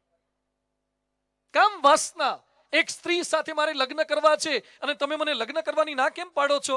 તો પ્રશ્ન થયો એનું કારણ શું? એક વ્યક્તિની કામ વાસના કઈ હદ સુધી મોકલી શકે છે? પંચમહાલ જિલ્લા બાજુ, દાહોદ બાજુ કે મુરદરી ગામ, એમાં એક નૈનાબેન નામની એક બાઈ, એને લગ્ન થયે ઘણા વર્ષ થયા. 6 મહિનાનો એક નાનકડો મિતેશ નામનો છોકરો, છતાંય બેનને બીજા કોઈક પુરુષ સાથે આડા સંબંધ. એટલે એના સાસુ, એના સસરા સમજાવે કે તમારે લગ્ન પહેલા કોકના માટે સોફ્ટ કોર્નર હોય, પ્રીતિ હોય તો ઠીક છે. હવે પરણી ગયા, 5-6 વર્ષ થઈ ગયા, 6 મહિનાનો દીકરો છે, અને છતાં તમે હજુ બીજા સાથે આડા સંબંધ રાખો. હવે તો કઈ ફેરફાર કરો. આ છોકરાનો વિચાર નથી આવતો. અને ન્યૂઝપેપરમાં પ્રસંગ આવ્યો. આ બાઈએ એની સાસુને કીધું, ઘડીએ ઘડીએ તમે મને એમ કહો છો ને કે આ છોકરો તને વિચાર નથી આવતો. છોકરાને પકડ્યો, પોતાના સગ્ગા દીકરાને, 6 મહિનાનો મિતેશ, એને પકડી અને ગામને પાદર ઓટા પાસે લઈ જઈને પછાડીને મારી નાખ્યો. અને પછી કે છે હવે છોકરો નહીં નડે ને મને. અત્યારે ભાઈ જેલમાં છે. પોતાના સગ્ગા દીકરાને મરાવી શકે, કામ વાસના છે. અને રોજ તમે છાપામાં જોતા હશો કે પ્રેમી સાથે મળીને પત્નીએ પોતાના પતિનું કાઢી નાખેલું કાસળ. કયા લેવલ સુધી પહોંચાડી શકે છે? એક આર્કિટેક્ટ મને મળવા માટે આવ્યા, રાજકોટના એક ખ્યાતનામ આર્કિટેક્ટ. મને કે સ્વામીજી મારે આપની સાથે બેસવું છે. શું થયું? મને કે ખાનગી કરવી છે. બેઠા, રડ્યા. શું તકલીફ છે? મને કે મારી પત્ની કોઈક બીજા સાથે ઓનલાઈન હોય છે, રાત્રે 2-3 વાગ્યા સુધી મેસેજ કરતી હોય છે. કીધું એને સમજાવો, કદાચ ભૂલ હોય તો માફ કરો, થઈ શકે ભૂલ. મને કે મેં સમજાવ્યું, 6 મહિનાની તક આપી, મેં એને રંગે હાથ પકડી, તો મને એમ કહે છે કે you are my husband and he is my friend. એ મારો મિત્ર છે ને તમે મારા પતિ છો, હું બંને ભેગા રાખીશ. હું તમને અન્યાય કરું છું, છોકરાને સાચવું છું, તો શું કરો માથાકૂટમાં મારી પર્સનલ લાઈફમાં પડો છો? It is the answer from my wife કે મારી પત્ની લગ્નના 12 વર્ષ પછી મને જવાબ આપે છે કે મારી પર્સનલ લાઈફ છે, હું તમારી પત્ની તો છું જ. મારે ડિપ્રેશન, મારું ફ્રસ્ટ્રેશન હળવું કરવા માટે મારે બીજા કોઈને વાતો ના કરવી. ક્યાં ગઈ આપણા ત્યાં પતિવ્રતાની વાતો? ક્યાં સત્યવાન સાવિત્રીના પ્રસંગો? ક્યાં નળ અને દમયંતીની કથાઓ? ક્યાં સીતા અને દ્રૌપદીના એ પતિવ્રતાની ટેકની વાતો? એ બધાની વચ્ચે એ ભાઈ કે છે આ કઈ રીતે શક્ય બને? તો કે હું નહીં રહું અહીંયા તમારા ઘરમાં. એ કે મારે લગ્નને 12 વર્ષ થયા, 10 વર્ષનો દીકરો છે અને મને છોડીને જતી રહી. છૂટાછેડા લેવા પડ્યા. એ આર્કિટેક્ટ મારી પાસે રડ્યા, મને કે રાજકોટના કેટલાય ઘરની ડિઝાઇન મેં બનાવી, પણ મારા ઘરની પથારી આણે ફેરવી નાખી, મારી ડિઝાઇન બગાડી નાખી. સારા મકાન એ ખાલી માનવનો ઉત્કર્ષ નથી, પરિવારના સભ્યોના સારા ચારિત્રને એ સાચો માનવ ઉત્કર્ષ છે. પરિવારના સભ્યોના ચારિત્ર થાય એ સાચો માનવ ઉત્કર્ષ છે. એ બધાની વચ્ચે આપણા દુઃખનું કારણ આપણી ક્યાંક કામ વાસના છે, ક્યાંક અતિરેક છે. ગૃહસ્થાશ્રમની અંદર રહ્યા પછી પણ ક્યાંક નાના મોટા પ્રશ્નો જે થાય છે એનું કારણ આ છે. છૂટાછેડાના કારણોમાં પણ મહદ અંશે આવનારા દિવસોની અંદર સોશિયલ મીડિયાને લીધે અતિશય વધતું જવાનું. એની વચ્ચે નરસિંહ મહેતા લખે છે પરસ્ત્રી જેને માત રે, પરસ્ત્રી જેને માત રે. 3 પ્રકારના માણસો હોય, એક પ્રાકૃત, બીજા વિકૃત અને ત્રીજા સંસ્કૃત. 3 શબ્દોને ધ્યાનથી સમજજો: પ્રાકૃત, વિકૃત અને સંસ્કૃત. રોડ પર કોઈકનો મોબાઈલ તમને લેખાય, પાકીટ દેખાય અને લેવાનું મન થાય, કંઈક સારી વસ્તુ દેખાય લેવાનું મન થાય, બહુ ચિંતા ના કરતા. આને પ્રકૃતિ કહેવાય. સારું દેખાય ને લેવાનું મન થઈ જાય, પ્રકૃતિ કહેવાય. પણ કોઈકના ખિસ્સામાંથી, પાકીટમાંથી, કબાટમાંથી ચોરી કરીને લઈ લો એ વિકૃતિ છે. અને કોઈકનું તમને મળી જાય અને માલિકને પાછું આપી દો એ સંસ્કૃતિ છે. પાછું આપી દો એ સંસ્કૃતિ છે. કોઈક તમને બોલી જાય અને ન ગમે, ખોટું લાગી જાય, એ પ્રકૃતિ છે. કોઈક બોલે ને ખોટું લાગે, પ્રકૃતિ છે. પણ કોઈક તમને બોલે અને તમે હુમલો કરી બેસો, મારો, મારી નાખો, એ વિકૃતિ છે. અને જે બોલી જાય એને તમે માફ કરી દો, જતું કરી દો અને એનું સારું થાય એના માટે પ્રાર્થના કરો, એ સંસ્કૃતિ છે. આ સંસ્કૃતિ છે. કોઈક રૂપવાન સ્ત્રી દેખાય અને કોઈ સ્ત્રીને રૂપવાન પુરુષ દેખાય અને કદાચ તમારા મનની અંદર એના માટે ખોટો વિચાર આવી શકે, બહુ ગભરાતા નહીં. પ્રકૃતિ છે, લપસી જવાય, મનથી લપસી જવાય, એ પ્રકૃતિ છે. પણ કોઈ સ્ત્રી પર બળાત્કાર કરી બેસે એ વિકૃતિ છે. અને પોતાની માતા, પોતાની પત્ની સિવાય દુનિયાની તમામ સ્ત્રીઓ, પોતાની પત્ની સિવાય તમામ સ્ત્રીઓ માતા, બેન કે દીકરી સમજવી એ સંસ્કૃતિ છે. આ કથા એના માટે છે. વિકૃતિમાંથી પ્રકૃતિ તરફ જઈએ અને પ્રકૃતિમાંથી સંસ્કૃતિ તરફ જઈએ. શું શીખવાડે સ્કૂલો કોલેજોની અંદર? પહેલા ધોરણની અંદર હમણાં એક છોકરો મને મળ્યો, પહેલા ધોરણની અંદર મને કહે છે કે સ્વામી મારી સ્કૂલની છોકરીએ મને પ્રપોઝ કર્યું.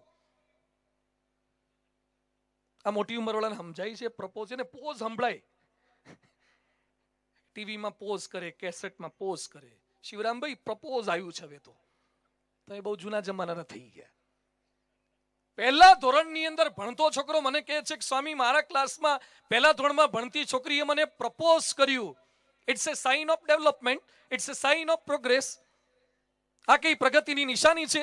એ બધાની વચ્ચે પરિવારના દુઃખનું કારણ ક્યાંક કામ વાસના છે. આપણે અંતરદ્રષ્ટિ કરીએ, ભગવાને જેની સાથે લગ્ન સંબંધ બાંધી આપ્યા છે, આપણને જોડ્યા છે, પોતાની સ્ત્રી સિવાય ન તો શરીરથી કે મનથી ચલિત ન થવું, નહીં જો ભૂલે ચૂકે શરીરથી કે મનથી ચલિત થયા તો એ દુઃખનું કારણ બનશે, એ પ્રશ્નનું કારણ બનશે. એ વફાદારી, એ ટેક, એ જવાબદારી આપણે રાખીએ તો ઘણા સોલ્યુશન આવી જાય એમ છે. ત્રીજું ક્યાંક આપણા પ્રશ્નનું કારણ આપણો સ્વાદ છે. સ્વાદ આપણને દુઃખી કરે છે. બોમ્બેની અંદર એક ભાઈ હતા, ગૌતમભાઈ એનું નામ.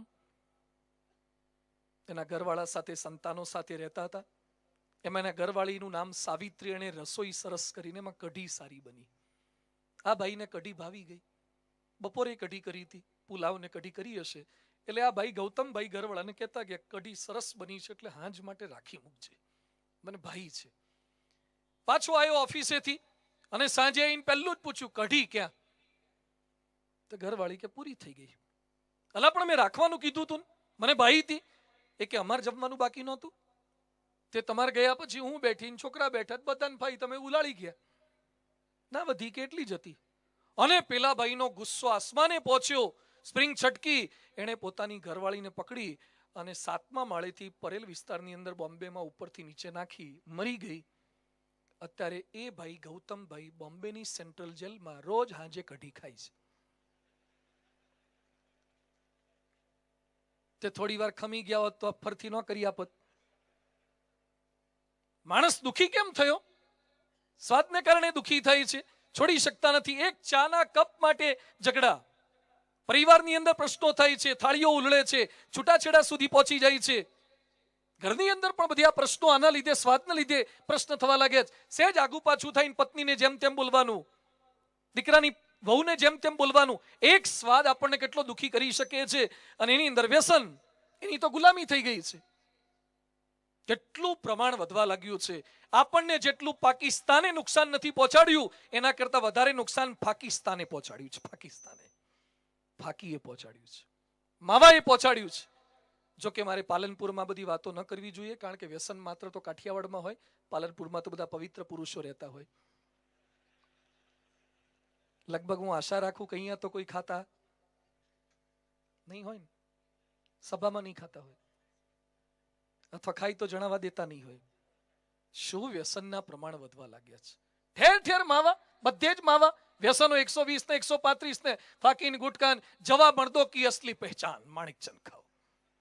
જા જવા વાળો બાયલો છે, બાયલો. વ્યસન ખાય જવા નથી, વ્યસન ખાય મર્દ નથી. જે છોડે છે મર્દ છે, જે વ્યસન સામે યુદ્ધ માંડે છે એ મર્દ છે. પણ આપણા દુઃખનું કારણ આ છે. હમણાં એક ડેન્ટિસ્ટ પાસે મેં સંતો ચેક કરવા માટે ગયા હતા, દાંત ચેક કરવા માટે. તો આપણા દાંત ચેક કરતા તો આપણે ઘડીએ ઘડીએ વોશ બેસિનમાં થૂકવું પડે ને. તે અમે થૂકતા તેના કરતા ડોક્ટર વધારે થૂકતા હતા, અને ડોક્ટરનું થૂક થોડું લાલ કલરનું નીકળતું હતું. ડોક્ટર તમારી તકલીફ છે? હું કે ફાકી ચાલે છે. બધું આને હારાને ઠપકારવો જોઈએ. ડેન્ટિસ્ટ અમારા દાંત એ ચેક કરતો હતો, ફાકી ખાતા ખાતા દાંત ચેક કરે. શું માણસો થાય છે. ભણેલા ગણેલા માણસો, ડોક્ટરો દારૂ પીવે, આ લેવલ સુધી પહોંચ્યા. સ્પેશિયલ ડોક્ટર્સની ક્લબ અને દારૂ પીવાના પ્રોગ્રામ થાય. કયા લેવલ સુધી સ્વાદે આપણને પહોંચાડી દીધા છે. હમણાં અમે નેપાળ જઈને આવ્યા. નેપાળની અંદર માણસો બહુ ભાવિક છે, ધાર્મિક માણસો છે. આપણા કરતા કરન્સી એની ડાઉન છે. આપણો 1 રૂપિયો બરાબર એના 1 રૂપિયો 60 પૈસા છે. એમાં નેપાળની અંદર એક જગ્યાએ અમે ઊભા હતા, ગાડીમાં પેટ્રોલ કંઈક પુરાવતા હશે એટલે ગાડી લઈને ત્યાં ઊભા હતા. એમાં એક નેપાળી માણસ મારી પાસે આવ્યો અને હાથમાં માવો હતો, ફાકીને આમ ઘસતો હતો. અમે 20-25 દિવસ ફર્યા, એક પણ આવી ઘટના મેં નહોતું જોઈ. ત્યાં ગલ્લા જ નથી, લારીઓ જ નથી, આવું પાન સેન્ટર છે જ નહીં. અને એમાં એકને ઘસતા જ મને આશ્ચર્ય થયું. એટલે મારી પાસે આવ્યો, એટલે મેં નજીક બોલાયો. મને કે બાબાજી લેંગે આપ? એને મને વિવેક કર્યો, સારો કહેવાય. મને કે બાબાજી આપ લેંગે? બધું હમ ऐसा कुछ नहीं लेते. પણ બધું મારે તને એક પ્રશ્ન પૂછવો છે. બધું नेपाल में ऐसा मिलता है? मन के नहीं मिलता. तू खाता है? मन के नहीं खाता. तू कहां से लाया? मन के अभी जीजे वाली गुजरात से गाड़ी आई थी और गुजरात से नेपाल में घूमने आए थे, तो मैंने उनको रास्ता बताया. तो मैं उनके पास थोड़ी देर बैठा था, उन लोग मावा खा रहे थे, तो उन्होंने मुझे गिफ्ट में दिया और कहा कि अच्छी चीज है खाना. ગુજરાતીઓને ડંડે ડંડે ફટકારવા જોઈએ. બોલો, નેપાળ વાળા બગડતા નથી અને બગાડીને આવે છે. ત્યાં માવા આપીને આયા, હવે લતે ચડાયા એને. આ સ્વાદ દુખી કરે છે. પ્રશ્ન આના છે. દુરાચાર, વ્યભિચાર, અનાચાર એ તો છે, એની સાથે માંસાહાર. પહેલા ઈંડા આમલેટની લારીઓ ઉપર કઈ જ્ઞાતિના કયા ધર્મના લોકો ઉભા રહેતા હતા, અને આજે તમારા જ ગામમાં સર્વે કરજો. ઈંડા આમલેટની લારીઓ ઉપર કઈ જ્ઞાતિના, કયા સંપ્રદાયના, કયા ધર્મના, કઈ જાતિના લોકો ઉભા રહેવા લાગ્યા છે, અને ફાર્મની અંદર શું ધંધા થવા લાગ્યા છે. વચ્ચે 2 વર્ષ પહેલા વડોદરામાં એક ફાર્મની અંદર લોકો પકડાયા હતા, ગાયનું દૂધ પીવા ભેગા થયા હતા. શું પીવા? ગાયનું દૂધ પીવા, ગૌ સેવા કરવા ભેગા થયા હતા. ફાર્મ મોટા ભાગના બેફામ થવા લાગ્યા છે. ફાર્મ મોટા ભાગના બેફામ થવા લાગ્યા છે. આ ધંધા થવા લાગ્યા છે. સ્વાદ કયો અનર્થ કરાવડાવે છે. હું કઈ જ્ઞાતિનો, હું કયા કુળનો, મારા બાપ કોણ, અને કઈ ડિરેક્શનમાં હું પહોંચી શક્યો છું.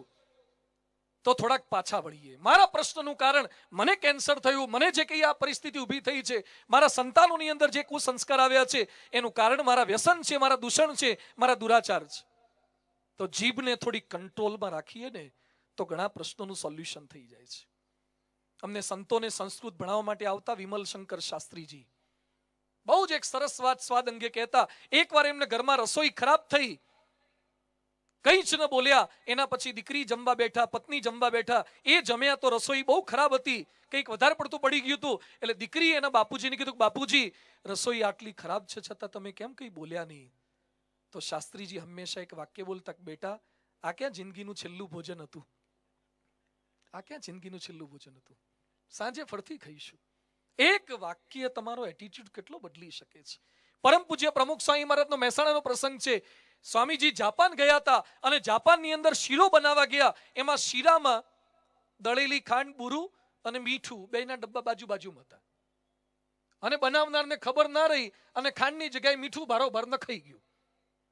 અને એ શીરો પ્રમુખ સ્વામીજીને થાળની અંદર પીરસ્યો અને પ્રમુખ સ્વામીજી જમ્યા, પ્રેમથી જમ્યા, એક શબ્દ બોલ્યા નહીં. એટલે સંતોએ પ્રમુખ સ્વામી, સંતો ખાવા બેઠા બધું થૂ કરીને નાખી દીધું. પછી સંતોએ પ્રમુખ સ્વામીજીને કીધું, સ્વામી આટલો ખારો શીરો તમે મોઢામાં કેમ ન નાખ્યો, ફરિયાદ કેમ ના કરી? પ્રમુખ સ્વામીજી એક વાક્ય બોલ્યા કે મને તમે આપ્યું એ પહેલા ભગવાનને આપ્યું હતું, અને ભગવાનને આપણે થાળ કર્યો તો ભગવાન તો સહેજે બોલ્યા નહોતા, તો આપણે કેમ બોલાય? ભગવાન નહોતા બોલ્યા તો આપણે કઈ રીતે બોલી શકાય? તો કે સ્વામી તમારે જણાવવું તો જોઈએ ને.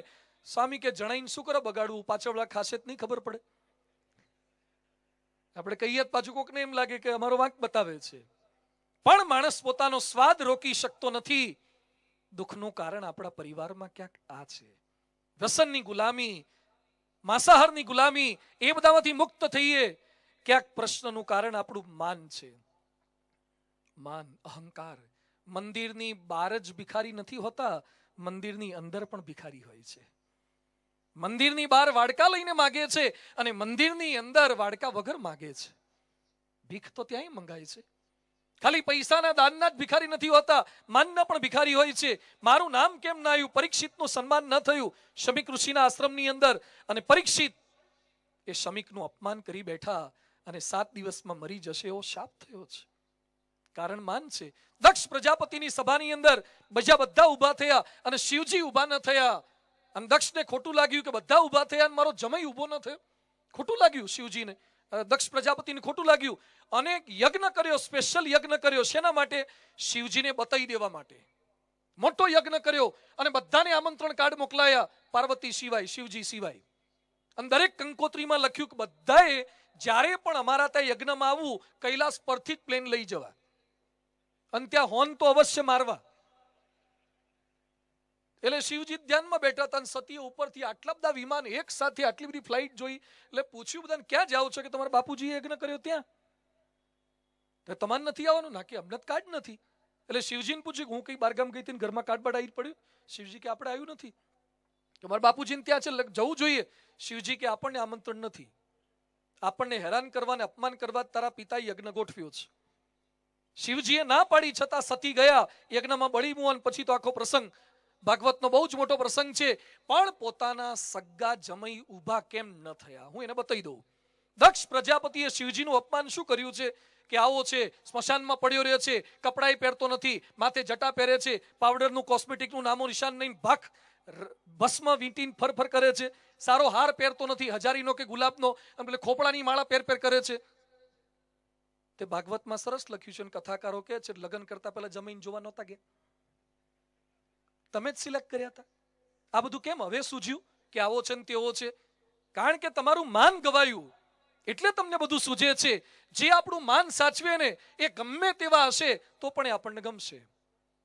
ઉષ્ટ્રાણામ લગ્ન વેલાયામ ગર્દબાહ શાંતિ પાઠકા પરસ્પરમ પ્રશંસંતિ અહો રૂપમ અહો ધ્વનિ. એકવાર ઊંટના લગ્ન હતા. ઊંટના લગ્ન હતા અને એમાં વિધિ કરવા માટે ગધેડાને બોલાયો. ઊંટના લગ્ન, વિધિ કરવા માટે ગધેડો આવ્યો. ઉષ્ટ્રાણામ લગ્ન વેલાયામ ગર્દબાહ શાંતિ પાઠકા. શાંતિપાઠ કોણ કરે? ગર્દબ શાંતિપાઠ કરતા હતા. એ સમયે ઊંટ શું કહે છે ગધેડાને, ને ગધેડો ઊંટને શું કહે છે? ગધેડો ઊંટને જોઈને શું કહે છે? શું રૂપ છે! જંગલમાં મેં અનેક પશુ જોયા પણ આવી હાઈટ તો કોઈની નથી. શું સ્ટ્રક્ચર છે, શું ફિગર છે! એટલે ઊંટ રાજી થઈ ગયો અને ઊંટ ગધેડાને શું કહે છે? અત્યાર સુધી મેં રફીને સાંભળ્યા, મુકેશને સાંભળ્યા, સાઈગલને સાંભળ્યા, કિશોર કુમારને સાંભળ્યા, પણ આવો અવાજ તો કોઈનો નહીં. આવો અવાજ કોઈનો નહીં. શું અવાજ છે? ક્યાં સૂર પાયા હે. આપણું લગભગ પાલનપુરમાં એકબીજાને મળીએ ને તારે આવું જ હોય છે. ઉષ્ટાણમ લગ્ન વેલાયામ ગર્દબાહા શાંતિ પાઠકા. બંને એકબીજાની પોલમ પોલ જાણતા જ હોય. તોય તમાર જેવું કોઈ નહીં, પેલો કે તમાર જેવું કોઈ નહીં. મોટે ભાગે બધું આ ભેગું થયું છે. એ બધાની વચ્ચે સાચી વાત આપણને કોણ કે? જે આપણું માનનું ખંડન કરે. લી આયા કોકા દુનિયાનો બુદ્ધિશાળી માણસ ફોર્ડ કંપનીમાં હતો, જે ફોર્ડ ફિએસ્ટા બધી કાર આવે છે એમાં એને હેનરી ફોર્ડ સાથે કે ન બન્યું અને એને છૂટા કર્યા, અપમાન કરવામાં આવ્યું. ક્રાઇસલર કંપનીમાં ગયા, પૈસા તો ખૂબ કમાયા. પછી એણે પોતાની આત્મકથા લખી છે, અને આત્મકથામાં નોંધે છે કે મારે ફોર્ડ છોડવી પડી એક અપમાનને કારણે. આજે પણ ઊંઘમાં મને અપમાન યાદ આવી જાય છે તો મારી ઊંઘ ઉડી જાય છે.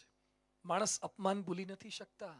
ઈગો નામ એનું ઈગો છે, પણ ગો થતો જ નથી, જતો જ નથી. અહંકારને કાઢી શકવો અતિશય અઘરો છે. તો આપણા દુઃખનું કારણ આપણું માન છે. મને બોલાયા નહીં, મારું નામ લીધું નહીં. પ્રશ્નો આ છે. એકવાર એક ભાઈ મારી પાસે આવ્યા, મને કે સ્વામી મારા દીકરાએ મારું નામ કાઢી નાખ્યું. તો ક્યાંથી? રેશન કાર્ડમાંથી. મને કે ત્યાંથી કેમનું કાઢે? ક્યાંથી કાઢ્યું? મને કે વાસણ પરથી. મને કે વાસણ પર મારું નામ નથી લખતું. અને આ ગુજરાતીઓની ટિપિકલ સ્ટાઇલ છે. અદ્ભુત વિશેષતા ગુજરાતીઓની કહેવાય, વાસણ પર નામ લખવાની. રકાબી પર લખ્યા હોય, વાડકા પર લખ્યા હોય, અભરાઈ પર મૂકેલા હોય ને એના પર લખીને મૂક્યા હોય. બધા વાસણ પર નામ લખે, કારણ કે કોકના ત્યાં કંઈક આપ્યું હોય ને તો પેલો ના પાડતો હોય તો એના ઘોડામાં જઈને હોધીને લઈ આવે, વાસણ પર નામ લખેલું હોય તો. એટલે આ ભાઈ મને કે મારું નામ છોકરાએ કાઢી નાખ્યું વાસણ પરથી. એટલે મેં એના દીકરાને બોલાયા. બધું ભાઈ બાપુજીનું નામ વાસણ પરથી કાઢી નાખ્યું? મને કે નાના છે ને. બધું વાસણ લાવ. બાપુજી ના પાડે છે. એટલે મેં મંદિરે વાસણ મંગાયા. બોલો, અમારે આવાય ખેલ કરવા પડે છે. અમારી કોટ જ જુદી છે. એટલે પછી મેં વાસણ પર જોયું તો નામ તો હતું. એટલે પટેલ જીતેન્દ્રભાઈ ડાયાભાઈ. પેલા બાપ જે ભાઈ ના પાડતા તેનું નામ ડાયાભાઈ હતું. ડાયાભાઈ તમારું નામ તો છે. મને કે જોવો ખરા ક્યાં લખ્યું છે? બીજું ક્યાં એટલે નામ છે ને તમારું? મને કે અત્યાર સુધી આગળ રહેતો તો મને પાછળ ધકેલી દીધો. પેલા ડાયાભાઈ કચરાભાઈ હતું, એમાંથી મને જીતુભાઈ ડાયાભાઈ કરી નાખ્યું, મને પાછળ ધકેલી દીધો. તમારી ઉંમર કેટલી થઈ? મને કે 75. હવે તો કોકને આગળ આવવા દો. હવે કોકને આગળ આવવા દો ને. જતું નથી કરી શકતા. માન જેના હાથમાં કૂંચી એની વાત ઊંચી. આ કૂંચી નથી જતી કરી શકતા, માન નથી જતું કરી શકતા. પહેલા તો અમને બહુ બોલાવતા, હવે કોઈ બોલાવતાય નથી. માન. કેટલાક લોકો સરપંચના નામની આગળ સરપંચમાંથી નિવૃત્ત થઈ ગયા તો માજી સરપંચ. માજીમાંથી હજી નીકળતા નથી. આ માજીની હવા નીકળવી ને અંદરથી. એક્સ કોર્પોરેટર, એક્સ ધારાસભ્ય, એક્સમાંથી નીકળાતું નથી. આ જે નામના લેબલ છે અતિશય અઘરા છે. એ આપણને દુખી કરે. શાહરૂખ ખાનનો ઇન્ટરવ્યુ મેં વાંચ્યો હતો. શાહરૂખ ખાનનો સંચય મેગેઝિનમાં આવ્યો હતો. શાહરૂખને પૂછ્યું, એ તો સારો કલાકાર છે, પૈસા કરોડો રૂપિયા કમાય છે, અને પ્રશ્ન પૂછ્યો કે તમને અત્યારથી ભવિષ્યનું કઈ દુઃખ લાગે છે? શાહરૂખ શું કહે છે? અત્યારે કોઈ દુઃખ નથી, પણ ભવિષ્યમાં જ્યારે સારા અભિનેતાઓ આવશે, મારી ઉંમર મોટી થઈ જશે, મને બાપના રોલમાં પણ નહીં લે, હું રોડ પર નીકળતો હોઈશ અને કોઈ મને એ શાહરૂખ કઈ નહીં બોલાવે, મારો ઓટોગ્રાફ પણ નહીં લે, સેલ્ફી પણ નહીં લે, એ દિવસની ચિત્રની કલ્પના હું કરું છું તો અત્યારથી મને દુઃખ લાગે છે કે લોકો મને ભૂલી જશે. ભૂલી જવાના લોકો, ભૂલી જવાના. એ માનની અપેક્ષા આપણને દુઃખી કરે છે. ક્યાંક માન દુઃખનું કારણ છે. આપણા પ્રશ્નનું કારણ આપણું માન છે. ભૂલી જઈએ કોનું માન? બધા ભલભલાના નામ જતા રહ્યા. જેના નામના દસ્તાવેજ હતા ને એ જતા રહ્યા. તમારા જ ઘરમાં તમારા દીકરાનો દીકરો હશે અને એમાં તમારો ફોટો દિવાલ પર ટીંગાડેલો હશે ને દીકરાનો દીકરો પૂછશે એના બાપને, daddy who is this uncle? આપણા ઓળખીતા નથી, તેમનો ફોટો ઘરમાં કેમ રાખ્યો છે? અલા, એમના નામનો દસ્તાવેજ હતો, એમાં વારસામાં મળ્યો છે. તમારા નામના દસ્તાવેજ હશે ને તો એ ચોથી પેઢીએ તો નામ ભૂલી જવાના. People will forget you. ભલભલાના નામ જતા રહ્યા. કેટલા વડાપ્રધાનના નામ આપણને યાદ આવે છે? કેટલા મુખ્યમંત્રીઓના નામ યાદ આવે છે? કેટલા રાષ્ટ્રપતિઓના નામ યાદ આવે છે? ભૂલાઈ ગયા, ભૂસાઈ ગયા. યાદ કરો 10-15 વર્ષ પહેલાના છાપા, જેમાં એક દિવસ એવો નહોતો જતો હર્ષદ મહેતાનું નામ ના આવતું હોય. શેર બજાર, બિગ બુલ, હર્ષદ મહેતાનું નામ લગભગ રોજ હોય. હર્ષદ મહેતા ભૂલાઈ ગયા અને નરસિંહ મહેતા ક્યારે ભૂલાવાના નહીં. નરસિંહ મહેતા નહીં ભૂલાવાના. જે પૈસાથી ઉપર ચડ્યા એ ભૂલાઈ જવાના, જે સદગુણોથી છે એ ક્યારેય ભૂલાવાના નથી. તો ખાલી માનની પાછળ ફર્યા ન કરો, કંઈક જતું કરતા શીખી દો તો થોડાક સોલ્યુશન આવી જશે. સ્નેહ ગ્રંથિની તકલીફ છે, પરિવાર સાથેનો સ્નેહ, મને બોલાયા નહીં, મને ભૂલ્યા નહીં, એ માન છે અને ભૂલી નથી શકતા. પોતાની પત્નીને ભૂલી ન શકે, ઘરના સંતાનો સાથે આસક્તિ, એ અતિ દુઃખનું કારણ છે. ગોંડલની અંદર ભગવાન સ્વામિનારાયણના વખતની અંદર એક ભાઈના ત્યાં દીકરાનો જન્મ થયો. એ દીકરો એની માતાને સ્તનપાન ન કરે, બહુ જ પ્રયત્ન કર્યો છતાં દૂધ ન પીવે. એટલે પેલા ભાઈ ચિંતામાં આવી ગયા. એ કે સ્વામીજી, દીકરાનો જન્મ થયો છે પણ દીકરો બાબો ધાવતો નથી. એટલે ગોપાળાન સ્વામી પાસે ગયા. ગોપાળાન સ્વામી કે બાબો નહીં ધાવે. કે કેમ ના ધાવે? એ કે બાબો નથી, તારો ભાભો આવ્યો પાછો. અલા કે મારો ભાભો કેમ નો પાછો આવ્યો? એ કે આ તારા બાપુજી છે અને તારા લગ્ન થઈ ગયા એટલે ઘરના ફળિયામાં બેસતા હતા અને તારી પત્ની એમની સેવા સરભરા બધી સારી કરતા હતા, પ્રેમથી મહિમાથી કરતા હતા. અને બાબા બેઠા બેઠા વિચાર કરે કે વહુ બહુ હારી છે, વહુને પેટ જન્મ લીધો હોય તો માની જેમ હાચવે એવી છે. અને એ વિચારે કરી અને બાબામાંથી પાછા બાબા થયા છે. એટલે બધા બાબાઓને વિનંતી છે, હાચવજો. હા, આ સાયકલ છે ને, જો સ્નેહ ગ્રંથિ રહીને તો બાબામાંથી બાબા, બાબામાંથી બાબા. હું ખોટી વાત નથી કરતો. સ્નેહની ગ્રંથિ, પરિવારના સભ્યો સાથે પ્રેમ, લાગણી, એ ખોટું નથી. પણ જ્યારે તમને આસક્તિ, એની સ્મૃતિ, એના ગયા પછી પણ તમે એને વિસરી ન શકો, એ અતિશય દુઃખનું કારણ છે. આપણા સ્વભાવ દુઃખનું કારણ છે, આપણો ક્રોધ દુઃખનું કારણ છે. ક્રોધે કરીને માણસ દુઃખી થાય છે. એક ભાઈનો ક્રોધનો અતિશય ભારે સ્વભાવ. એના દીકરાને પરીક્ષા હતી છતાં સાયકલ ચલાવતો હતો. એટલે દીકરાના હાથમાંથી સાયકલ લઈ લીધી, દીકરાને લાફો માર્યો અને કે વાંચવા બેસી જા. છોકરો રડતો રડતો વાંચવા બેઠો. પેલાનો ગુસ્સો હજી ના ઉતર્યો એટલે એમણે ઘરમાંથી લોખંડનો એક દંડો લીધો અને સાયકલ ઉપર ગુસ્સો ઉતાર્યો અને વ્હીલ ને ચેન ને પંખો ને બધું ભેગું કરી નાખ્યું.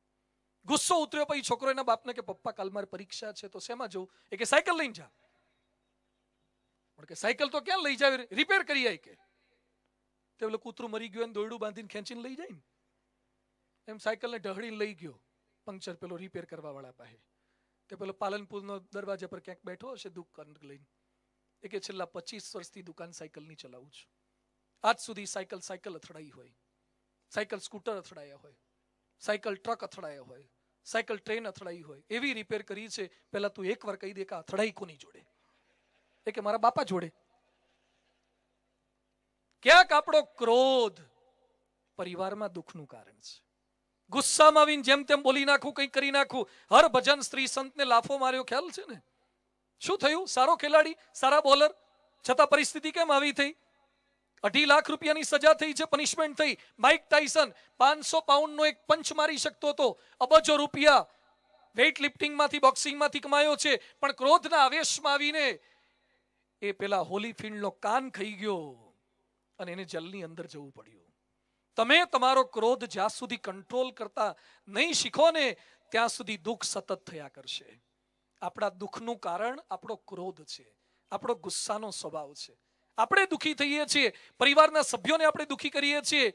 આપણા દુઃખનું કારણ, આપણા પ્રશ્નનું કારણ આપણી ઈર્ષ્યા છે. ક્યાંક ઈર્ષ્યા, આપણને આપણો મોબાઈલ નાનો છે એનું દુઃખ નથી, પણ કોકનો મોબાઈલ મોટો છે ને એનું બહુ દુઃખ છે. ભલા ઉસકી કમીજ મેરી કમીજ સે જ્યાદા સફેદ કૈસે રીન કા ચમત્કાર. કોકના ઘરમાં ફ્રીજ આવે ને ધુમાડા આપણા ઘરમાં નીકળે. ઉત્તરાયણ પૂરી થાય ને પછી બધા ભેગા થાય એકબીજાને પૂછે શું કેટલા ચગાયા કે કાપ્યા? કાપ્યા. લગભગ કેટલા ચગાયા કોઈ પૂછતું નથી, કેટલા કાપ્યા. અમુકને તો આમાં જ રસ હોય છે, કાપવામાં જ. એવી દોરીમાં કાચ પીવડાવો, બરેલી ને સાંકળાટ ને ગેંડા ને જે લાવો એવો કાચ નાખો ને અડતાંગ કાપી નાખવું છે. ભલે મારી આંગળીઓમાં ટોટીઓ પહેરવી પડે, ભલે મને કાપા પડી જાય, પણ પેલાને તો હાથમાંથી કાપવો જ. કાપવાની વૃત્તિ. અમુક લોકો તો ચગાવવાનો ધંધો જ નથી કરતા, ઝંડા જ બનાવતા હોય છે. કોકને લૂંટવાના, લંગરિયાત નાખવાના ધંધા. અમુક લોકો કોઈના સ્થિર પતંગ જોઈ નથી શકતા, એને એસિડિટી થાય કે આને હારાને કઈ નથી થયું. આપણો કપાઈ ગયો. ઈર્ષ્યા, કોઈનો ઉત્કર્ષ જોઈ નથી શકતા. એક છોકરો મારી પાસે આવ્યો, મને કે સ્વામી કોલેજમાં આવી ગયો છતાં પપ્પાજી બાઇક નથી લઈ આપતા. મને કે રિક્વેસ્ટ કરો ને તમે. એટલે એના પપ્પા મને ઓળખીતા હતા, એટલે મેં કીધું ભાઈ છોકરો કોલેજમાં આવ્યો છે ને હવે તો સમજુ છે, તો જો શક્ય હોય તો બાઇક લઈ આપો. મારે બહુ પ્રેશર તો ના કારણ કે પૈસા એના હતા. એટલે મને કે સ્વામી મારી ગણતરી છે ને હવે 1-2 મહિનામાં લઈ આપીશ. 1-2 મહિનામાં લઈ આપવાના હતા. છોકરો મને કહેવાયો, મને કે સ્વામી બાઇક આવી જશે અને પૂજન તમે કરી આપજો બાઇકનું, અને પેંડા હું લઈ આવીશ. એટલે મંદિરે લાવ્યો, અમે ચાંદલા કર્યા, પૂજન કર્યું. પછી તો કેમ્પસમાં આવે તો કિચન આમ ફેરવે, કોઈ ના ઊભું હોય તો હોર્ન મારે, અને 1-2 મહિના તો સરસ ચાલ્યું. પછી 3જા મહિને મંદિરમાં તો જાત જાતની નાની મોટી બધી ગાડીઓ પૂજન થવા આવતી હોય. એમાં એક મોટું બાઇક આવ્યું, પેલું યાવા બુઝા આવે છે, હેઠું પડે તો ઊભું કરવા 3 જણા જોઈએ એવું એક બાઇક આવ્યું 25-50 લાખનું, અને એને હું ચાંદલા કરતો હતો. અને એમાં પેલો હીરો હોન્ડા વાળો 60,000 વાળો ત્યાં ઊભો હતો. એટલે મેં એને બોલાયો, નજીક આવ્યો. પછી મેં એને કીધું જો બાઇક આને કહેવાય. ત્યારથી તકલીફ શરૂ થઈ ગઈ. બાઇક આને કહેવાય. મને કે સ્વામી મારે આ ક્યારે આવશે, મારે આ ક્યારે આવે. હું તો અત્યાર સુધી તું પેડલ મારતો તો સાયકલમાં, હજી 2 જ મહિના થયા છે, અને તું કોકનું મોટું બાઇક જોઈ ગયો એટલે તકલીફ થાય છે ને. આપણને આપણું મકાન નાનું નથી પડતું, કોકનું મોટું જોઈ ગયા છે ને એટલે તકલીફ છે. તકલીફ આ છે, વી લીવ ઇન કમ્પેરિઝન. કમ્પેરિઝન માત્ર છોડી દો, ઈર્ષા માત્ર કાઢી નાખો. કોઈ દિવસ દ્રાક્ષે કેરીની સ્પર્ધા ના કરાય. દ્રાક્ષ ગમે તેટલો પ્રયત્ન કરે મોટી થવાનો, દ્રાક્ષ ક્યારે કેરી ન થઈ શકે. અને કેરી ગમે તેટલી ફૂલે તો એ કેરી ક્યારે તળબૂચ ન થઈ શકે. દ્રાક્ષે દ્રાક્ષ રહેવું જોઈએ, કેરીએ કેરી રહેવું જોઈએ, અને તળબૂચે તળબૂચ રહેવું જોઈએ. ઈર્ષ્યા, આપણે ગાડી ચલાવતા બહુ થાકી નથી જતા, પણ કોઈ આપણને ઓવરટેક કરીને આગળ જતું રહે છે ને એમાં તકલીફ થાય છે. તમારી આગળ કેમ જતા રહ્યા, મારી આગળ કેમ નીકળી ગયા. હવે તારી આગળ નીકળી જાય BMW છે, એ મર્સિડીઝ છે, એ ઓડી છે. નાના કે હું હમણાં પહોંચી વળું, તમે આખા એક્સિલેટર પર ઊભા રહી જાવ ને તોય તમારું ફંટું છે. તમે ના જાઓ, હવે ફંટી છે તમારી. તમારું લેવલ તો જો. હવે નાના મોટાની ઈર્ષ્યા, આ કેમ આગળ નીકળી ગયો, આને કેમ આવું થઈ ગયું, ઈર્ષ્યાથી આપણે દુઃખી થઈએ છીએ. એ બધાની વચ્ચે અધ્યાત્મ એ સોલ્યુશન બતાવે છે. પ્રશ્નોનું કારણ આપણી કામ વાસના છે, માન છે, ઈર્ષ્યા છે, ક્રોધ છે, લોભ છે, સ્વાદ છે. આ પ્રશ્નોથી દુઃખી છીએ. LA થી લોસ એન્જલસ થી એક ભાઈએ ન્યુયોર્ક સુધી પદયાત્રા કરી, ચાલતા ગયા. પત્રકારોએ પ્રશ્ન પૂછ્યો કે તમને લોસ એન્જલસ થી ન્યુયોર્ક સુધી ચાલતા ગયા એમાં શું નડ્યું? ટેમ્પરેચર નો, પ્રેશર નો, ક્લાઇમેટ ચેન્જ નો, ટ્રાફિક નો. તો સૌથી વધારે શું નડ્યું? શું બોલ્યા? Send in my shoes. મારા બૂટમાં ઘૂસી ગયેલી કાંકરી મને બહુ નડી. મારા બૂટમાં ઘૂસી ગયેલી કાંકરી મને નડી. એમ ભૂલે ચૂકે ક્યારે બોલતા નહીં કે મને પત્ની નડે છે, પતિ નડે છે, સાસુ નડે છે, સસરા નડે છે. કોઈ આપણને નડતું નથી. આપણા સ્વભાવ સિવાય કોઈ કોઈને નડી જ ના શકે. આપણી પરમિશન વગર કોઈ આપણને દુઃખી કરી જ ના શકે. તો પ્રશ્ન છે, એનું સમાધાન કંઈક શોધવાનું છે. આ સ્વભાવોથી તો સમાધાન આપે સત્સંગ છે, સમાધાન આપે ભગવાન છે, સમાધાન આપે સાધુ છે, સમાધાન આપે માનવ ઉત્કર્ષ મહોત્સવ છે. મહાભારતનો એક સુંદર પ્રસંગ આજે છેલ્લે મારે આપ સૌ કોઈને કહેવો છે. મહાભારતની અંદર યુદ્ધ ચાલુ હતું, એ દરમિયાન અર્જુનને કંઈક સમાચાર મળ્યા કે યુધિષ્ઠિર કંઈક તકલીફમાં છે. અર્જુનને સમાચાર મળ્યા કે યુધિષ્ઠિર કંઈક તકલીફમાં છે. એટલે અર્જુન કૃષ્ણને કહે છે કે આપણો રથ લઈ લો યુધિષ્ઠિર પાસે. એટલે અર્જુન રથ લઈને તાત્કાલિક યુધિષ્ઠિર પાસે પહોંચ્યા. જેવા યુધિષ્ઠિર પાસે ગયા, યુધિષ્ઠિરે અર્જુનને જોયા અને પહેલો જ પ્રશ્ન પૂછ્યો કે ભાઈ કર્ણ મર્યો? એ કે ના, કે કર્ણ તો હજી નથી મર્યો. તો તું કેમ આવ્યો? એ કે મને એમ કે તમે તકલીફમાં. અરે શું તકલીફની વાત કરે છે? કર્ણને માર્યા વગર તું એમને આવી કેમ ગયો? ધિક્કાર છે તને, ધિક્કાર છે તારા ધનુષ્ય બાણને, ધિક્કાર છે તારા ગાંડીવને. બહુ જ અપમાન કર્યું અને અર્જુનથી આ સહન ન થયું. અર્જુન કૃષ્ણ ભગવાનને કહે છે, ભગવાન જ્યાં સુધી મારું અપમાન કર્યું મારા ભાઈએ ત્યાં સુધી મને વાંધો નહોતો, પણ એ ગાંડીવને ધિક્કાર બોલ્યા છે અને મારી પ્રતિજ્ઞા છે જે ધનુષ્ય બાણનું મારા ગાંડીવનું અપમાન કરશે એનો હું વધ કરી નાખીશ. એટલે હવે મારા ભાઈને પતાઈ દઈશ. અર્જુન યુધિષ્ઠિરનો વધ કરવા તૈયાર થયા. મારી નાખું, હમણાં પતાઈ દઉં.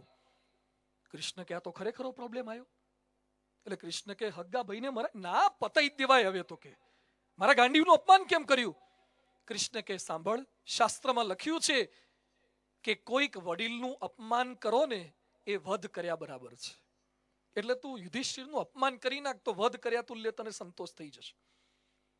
અને અર્જુન બોલવા લાગ્યો તારા લીધે જ તકલીફ થઈ છે, તે જ જુગાર રમ્યો અને તારે લીધે મારે વનમાં ભટકવાનું થયું, તે દ્રૌપદીનું વસ્ત્રાહરણ કરાવડાયું છે, યુધિષ્ઠિરનું ભારોભાર અપમાન કર્યું. કૃષ્ણ કે બરાબર ને, હવે શાંતિ થઈ ગઈ ને. અર્જુન કે મેં મારા બાપ તુલ્ય મોટા ભાઈનું આટલું અપમાન કર્યું, હવે મારે મરી જવું છે. કૃષ્ણ કે આ તો હારું એક સોલ્વ કરી અને બીજું આવે છે, હવે મારે આત્મહત્યા કરવી છે. કૃષ્ણ તો બુદ્ધિશાળી પરમાત્મા હતા. કૃષ્ણ કે શાસ્ત્રોમાં લખ્યું છે કે પોતાના વખાણ પોતે કરવા એ આત્મહત્યા કર્યા બરાબર છે, એટલે તું તારા વખાણ કર. એટલે અર્જુન પાછો પોતાના વખાણ કરવા લાગ્યો કે મારા જેવો કોઈ યોદ્ધો નહીં, મારા જેવો કોઈ શક્તિશાળી નહીં, આખા મહાભારતની અંદર મારા લીધે જ આખું યુદ્ધ જીતાય છે, હું જ કિંગ મેકર છું, હું જ યોદ્ધો છું. આવા 5-10 મિનિટ વખાણ કર્યા. કૃષ્ણ કે બરાબર, હા કે પ્રોબ્લેમ સોલ્વ. યુધિષ્ઠિર કે હવે મારે ગુજરી જવું છે, મારે મરી જવું છે, મારા લીધે જ બધી તકલીફ છે.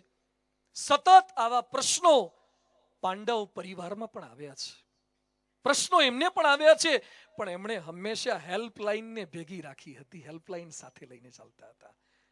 એમના ફોન પણ ડિસ્ચાર્જ થતા હતા, પાંડવોના ફોન પણ ડિસ્ચાર્જ થતા હતા, પણ એ પાવર બેંક ભેગી રાખતા હતા, પાવર બેંક સાથે હતી.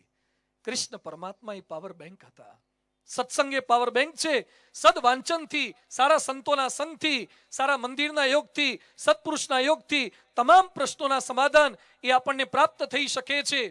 અઘરામાં અઘરા પ્રશ્નો જે આપણે માની ન શકીએ. આ દુનિયામાં રસ્તા ખોટા છે. જે લોકો આપણને વ્યસન તરફ, દુરાચાર તરફ દોરી રહ્યા છે એ સાચા રસ્તા નથી. એકવાર એક બસની અંદર કંડક્ટર બધાની ટિકિટ ફાડતા હતા. એમાં એક સીટ પર એક ભાઈ બેઠા, તેને કીધું ભાઈ ટિકિટ. તો પેલો સીટ પર બેઠો તો એ શું બોલ્યો? ડોન કભી ટિકિટ નહીં લેતા. ભાઈ ડોન કભી ટિકિટ નહીં લેતા, એ કે ટિકિટ તો ડોન કભી ટિકિટ નહીં લેતા.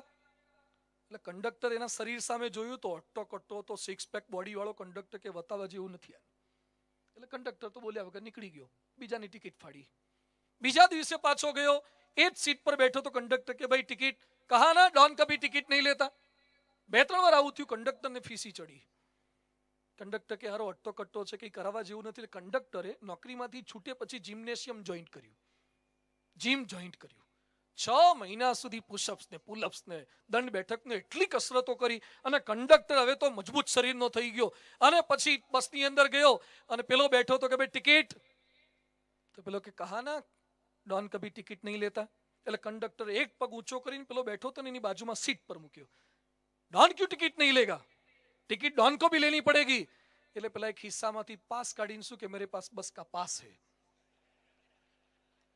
કંડક્ટર કે હારા 6 મહિના સુધી ફિલ્ડિંગ હુકરા ભરાવડાઈ, પહેલા કેવું જોઈએ ને. પ્રશ્નનું સમાધાન જોયા વગર, જાણ્યા વગર માણસ પોતાની બુદ્ધિથી, ચતુરાઈથી કરવા જાય છે. દુનિયા સ્વાર્થી છે. આપણા પ્રશ્નો ખબર પડે, આપણી તકલીફ પડે, એને વધારે ખોતરીને આપે એવા માણસો છે.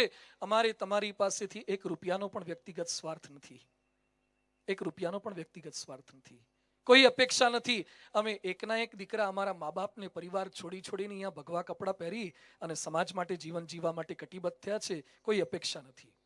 એક અપેક્ષા છે, જે સમાજનું ખાઈએ છીએ, જે સમાજની અંદર મોટા થઈએ છીએ, એ સમાજ માટે આપણો સમાજ ખાલી સુવિકસિત સમાજ નહીં, આપણો સમાજ સુશાંત સમાજ થવો જોઈએ. એના માટે આપણી આ માનવ ઉત્કર્ષ પ્રવચનમાળા છે. આજે મેં થોડીક પ્રશ્નની વાતો કરી છે. આજે પ્રથમ દિન છે, પણ અલગ અલગ વિષયોની અંદર એમાં અત્યારે બર્નિંગ પ્રોબ્લેમ જો હોય તે સંતાનો સાથેની કમ્યુનિકેશન ગેપ છે. અને નવી પેઢીના સંસ્કાર વિહીન સંતાનો જે રોંગ ડિરેક્શનમાં જઈ રહ્યા છે. થોડાક સમય પહેલા ભારતની અંદર એક મોટા પરિવારમાં ઝઘડો થયો છે. યુટ્યુબ પર એના વિડીયો પણ છે. રેમંડના માલિક વિજયપત સિંધાનિયા, એના સગ્ગા દીકરા ગૌતમ સિંધાનિયા સાથે ઝઘડો થયો છે. 12,000 કરોડની એસેટ છે, 12,000 કરોડની એસેટ. વિજયપત સિંધાનિયા એટલે કોણ છે? મુંબઈના એક સમયના શેરીફ, ચાર્ટર્ડ ફ્લાઇટ ચલાવનારા પાયલોટ. લંડન થી બોમ્બે સુધી ચાર્ટર્ડ ફ્લાઇટ ફ્લાય કરીને આવ્યા હતા. અને હોટ એર બલૂન 65,000 ફૂટ હાઈટ ઉપર જેને ડ્રાઈવ કર્યું હતું એવો વર્લ્ડ રેકોર્ડ કરનારો માણસ આ છે. રેમંડ કંપનીનો માલિક. 12,000 કરોડની એસેટ પોતાના દીકરાને આપી છે. આજે એનો સગ્ગો દીકરો એને 1 રૂપિયાની સંપત્તિ આપવા માટે રાજી નથી. શું તકલીફ? શું નથી આપી શક્યા? આજે પરિવારની અંદર ફ્રીજ આપો, ટીવી આપો, વીસીઆર આપો, બધી સગવડો આપો, પણ જે આપવાનું છે રહી જાય છે. અમદાવાદની અંદર એક ડોક્ટર પતિ પત્ની, એ પિતા ડોક્ટર પત્ની ડોક્ટર, બંને જણાએ 8 વર્ષના પોતાના છોકરાને પૂછ્યું, when we will grow old, will you look after us? અમે જ્યારે મોટા થઈશું ત્યારે તું અમારી સંભાળ રાખીશ? તમને સાંભળીને આશ્ચર્ય થશે, આશ્ચર્ય નહીં, આઘાત લાગશે. 8 વર્ષનો છોકરો શું બોલ્યો? Daddy, I will have to ask my wife. તમને રાખવા કે નહીં મારી પત્નીને પહેલા પૂછવું પડે, પછી રખાય. હાલ સ્ટેટમેન્ટ નહીં અપાય. મૂછનો દોરો નથી ફૂટ્યો. એ અમદાવાદનો 8 વર્ષનો છોકરો એના બાપને એમ કહે છે કે મોટા થયા પછી મારી પત્નીને પૂછ્યા વગર હું તમને ઘરમાં નહીં રાખી શકું. જે દેશમાં શ્રવણ થયો એ દેશમાં 80,000 કરતા વધારે વૃદ્ધો એ વૃદ્ધાશ્રમમાં કેમ છે? આજે મારે થોડીક વાતો એનો પ્રારંભ કર્યો છે, આવતીકાલે મારે એની વાતો કરવી છે. તમને તમારા સંતાનો સાથે કમ્યુનિકેશન ગેપ, સંતાનોને ઉછેરવા, તમે કૂતરા કૂતરીને મોટા કરી શકો છો, ગાય ગધેડા ઘોડા બલાડાને મોટા કરી શક્યા, સંતાનોને સંસ્કાર નથી આપી શકતા. મોટી તકલીફ આ છે, જનરેશન ગેપ. એને કહી શકાતું નથી. એ બધાની વચ્ચે મારું સંતાન આદર્શ સંતાન કઈ રીતે બની શકે? મારા સંતાનો સાથેના સંબંધો કેવા હોય? દશરથ અને રામ જેવા આપણા સંતાનો સાથેના સંબંધો છે, એ વાતો મારે કરવી છે. અને મોટા પરિવારથી નાના પરિવારો વચ્ચે જે બાળ સંસ્કારની ખામી છે, ગાંધીજી પાસે શું હતું? એક દાળ ભાત ખાનારો વાણિયો દેશને આઝાદ કરી શકે? 150 વર્ષ જૂના અંગ્રેજોના પાયા આ દેશમાંથી કાઢી શકે? ગાંધીજી દાળ ભાત ખાનારા વાણિયા. શું હેરસ્ટાઇલ કરતા હતા? શું જીન્સના પેન્ટ પહેરતા હતા? શું ખાતા પીતા હતા? ગાંધીજીએ 150 વર્ષ જૂના અંગ્રેજોના પાયા કાઢી નાખ્યા. એની માતા પુતળી બાઈના સંસ્કારો હતા. તમારા દીકરા દીકરીને કેવા બનાવવા છે, આવતીકાલે હું ચિત્ર સ્પષ્ટ કરીશ. શું સંસ્કાર આપવા છે? વાતો કરજો તમારા બીજા સગા સ્નેહીને. શ્રોતાઓના 2 પ્રકાર હોય. છેલ્લે થોડીક વાત કરું છું. શ્રોતાઓના 2 પ્રકાર, એક કાગડા જેવા અને બીજા કૂતરા જેવા. શ્રોતાઓ, ઓડિયન્સ, 2 ટાઈપ્સ ઓફ ઓડિયન્સ. એક કાગડા જેવા, બીજા કૂતરા જેવા. કૂતરાને બટકું રોટલો કે કંઈ પણ ભોજન મળે, પોતાને ખાવું એટલું ખાય, બાકીનું વધે એ ખાડો કરીને દાટી દે. એ બીજા કોઈને જણાવે નહીં કે આપણી પાસે આટલી એસેટ છે. બીજા કોઈને લેશ માત્ર જણાવે નહીં. અને કાગડાને ખબર પડે કે આજે રિસેપ્શનની અંદર અંગુર રબડી છે, બાસુદી છે, બહાર નાખી છે, અને આખા લુવાણા કાગડા, પટેલ કાગડા, ચૌધરી કાગડા, ઠાકોર કાગડા, મિસ્ત્રી કાગડા, દરબાર કાગડા, બ્રાહ્મણ કાગડા, બધા જ કાગડાઓમાં કેનવાસિંગ કરી દે ડીજે થી.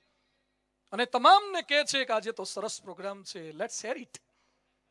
બધાને ભેગા કરે. કેવા થવાનું છે?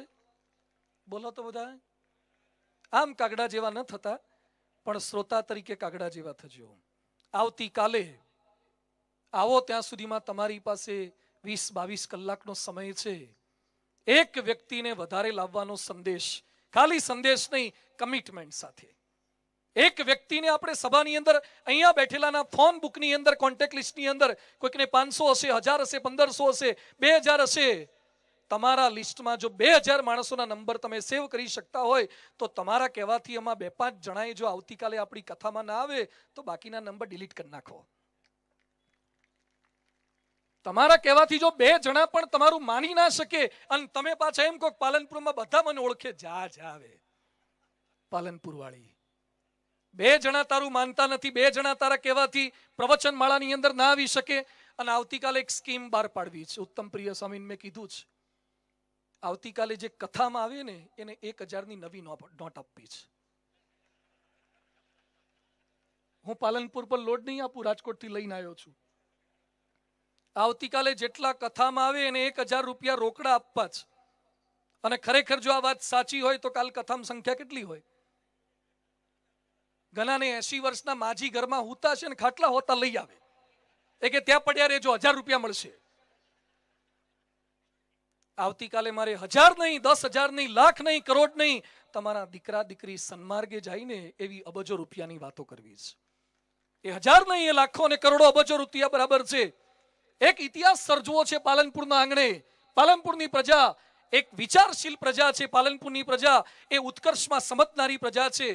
આપણે સૌ કોઈ સાથે મળી આજે થોડોક વિચાર કર્યો છે. આપણા પ્રશ્નોનું કારણ પત્ની નથી, સાસુ નથી, વહુ નથી. મારા પ્રશ્નોનું કારણ હું છું. મને એસિડિટી થાય છે એનું કારણ મારો તીખું ખાવાનો સ્વભાવ છે. મને ખોટું લાગે છે એનું કારણ મારું માન છે ટીવી મારું અને રિમોટ કંટ્રોલ બીજાને શા માટે આપું છું? કોક બેઠા બેઠા મારી ચેનલ બદલે, મારા ટીવીનું ચેનલ હું જ બદલું, ટીવી પણ આપણું અને રિમોટ પણ આપણા કંટ્રોલની અંદર રાખીએ તો પ્રશ્નોનું સમાધાન થઈ શકે છે. અને આવતીકાલે વાતો કરવી છે મારા સંતાનો સાથેના, પરિવારના સંબંધો કેવા હોઈ શકે. સ્કૂલો કોલેજોના માલિકોને પણ મારી વિનંતી છે, બાળ સંસ્કાર કોને કહેવાય, શિક્ષણની કેળવણી કોને કહેવાય. પહેલા પણ મેં વાતો કરી, અમે કોઈ અભણ સાધુ નથી. I have done my BTech from MS university. અમે MS યુનિવર્સિટીમાંથી ગ્રેજ્યુએશન કર્યું છે. અમારી કોલેજનું નામ MS યુનિવર્સિટી હતું, મહાજી મહારાજા સયાજીરાવ ગાયકવાડ યુનિવર્સિટી. એ તો સરકારે પાડેલું નામ હતું, પણ છોકરાઓએ પાડેલું નામ શું હતું? MS university, marriage settlement university. M for marriage, S for settlement. Marriage settlement university. અંદર ગયા હોય ત્યારે એકલા નારાયણ હોય, બહાર નીકળે ત્યારે લક્ષ્મી નારાયણ નમો નમો થઈ ગયા હોય. આજે સ્કૂલો કોલેજોની પરિસ્થિતિઓ આવી છે. આવતીકાલે મારે સ્કૂલો કોલેજો કઈ દિશામાં છે અને સ્કૂલો કોલેજોને કઈ દિશામાં લઈ જવી જોઈએ એની વાતો પણ કરવી છે. આજે આટલી મોટી સંખ્યામાં ઉપસ્થિત થયા, ખૂબ ખૂબ આભાર. ખૂબ શાંતિથી બધાએ સાંભળ્યું છે. આવતીકાલે ઓછામાં ઓછા દરેક વ્યક્તિ 2 થી 3 વ્યક્તિ સુધી આ સંદેશો પહોંચાડી મોટી સંખ્યામાં આવીએ એના હાર્દિક આમંત્રણ સાથે પુનઃ ખૂબ ખૂબ આભાર. સૌ કોઈને જય સ્વામિનારાયણ.